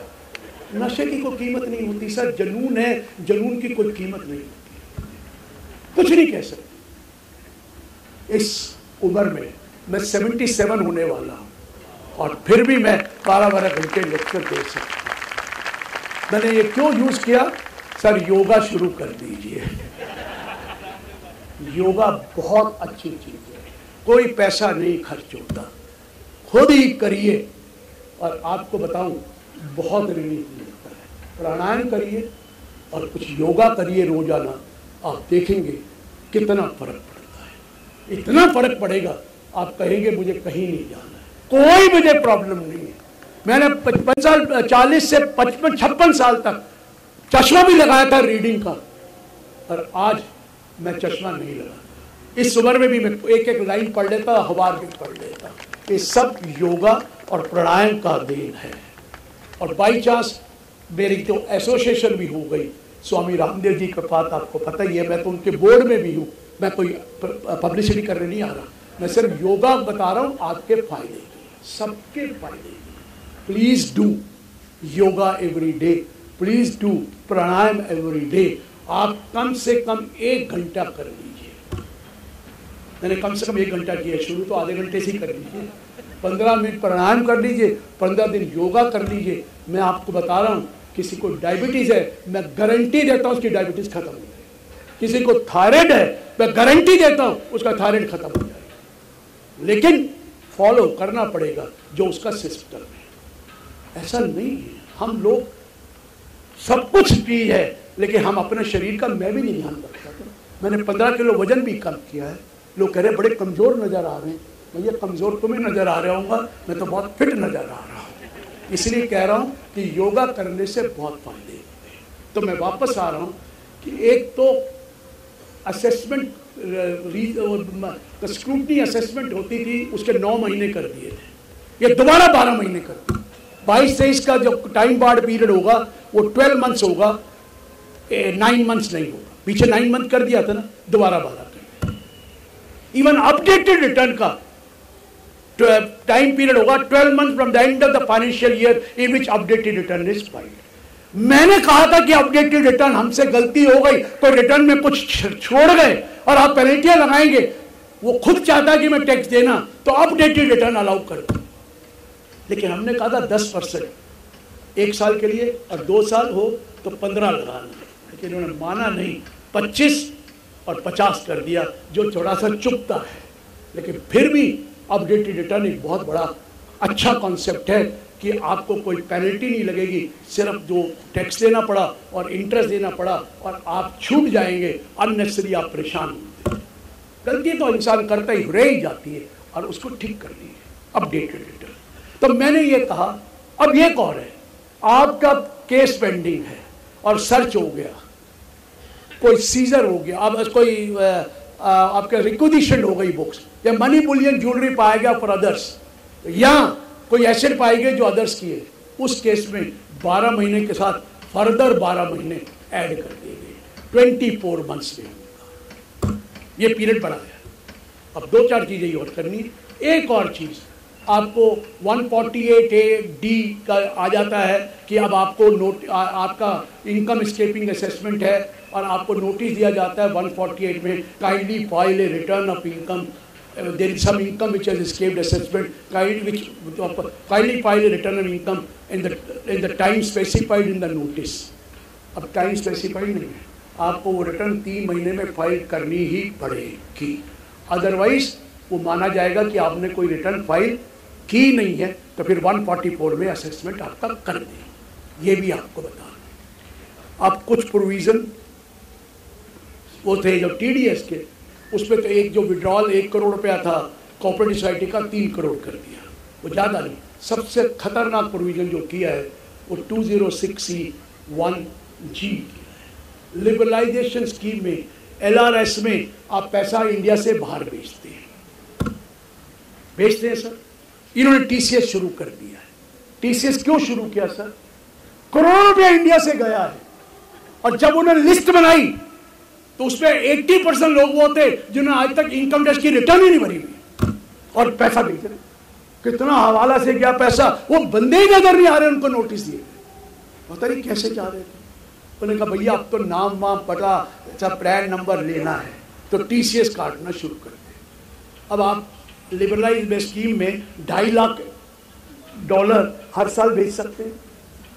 अगर आपने अपने बच्चे को बाहर पढ़ाया है और पैसा, या कोई मेडिकल के लिए बाहर जा रहे हैं, बच्चे को पढ़ाया है, उस केस में अगर लोन लिया है और लोन लेके भेजा है तो TCS कटेगा 0.5%, छोटा सा अमाउंट, ताकि उनके पास रिकॉर्ड रहे कि आपने भेजा और लोन लिया हुआ है, तो चेक कर ले।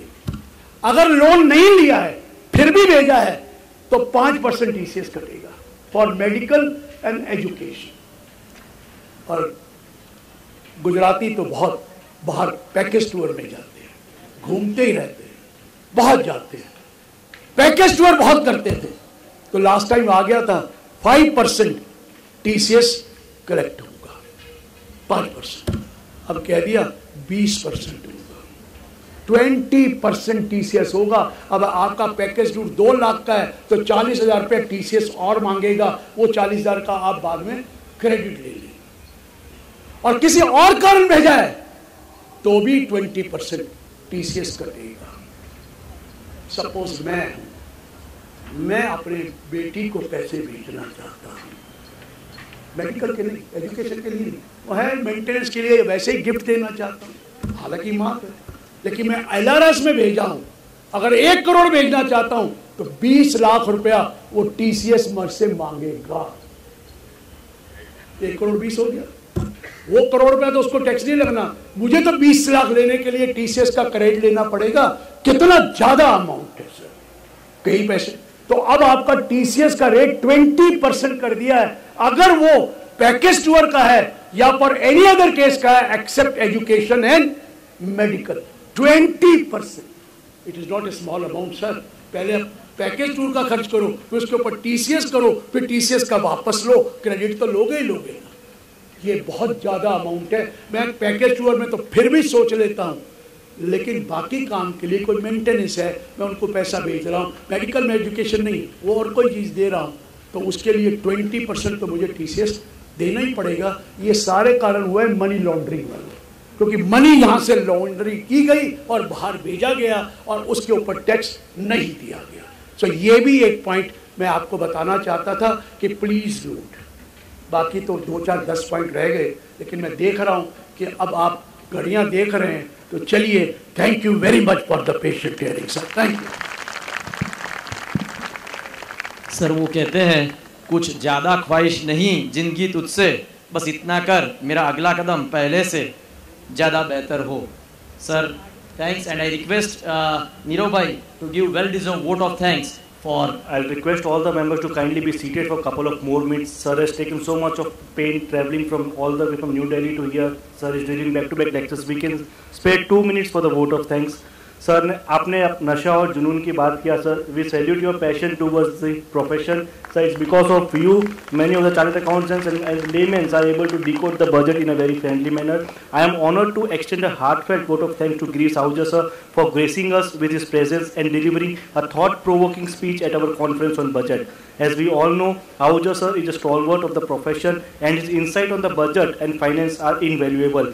His speech today has provided us with a deeper understanding of the complexities of the budget and its role in plays in shaping our economy.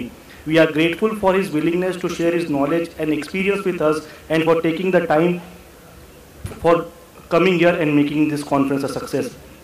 Sir, on behalf of entire Ahmedabad branch of WRC and entire team, I would like to express my sincere gratitude to Ahuja sir for his insightful speech, for being a part of our conference. Sir, thank you for your unwavering support and guidance. I request members to please give a big round of applause to Ahuja sir. Thank you, sir. A beautiful lush green venue at a free of cost. Thank you, Rajput.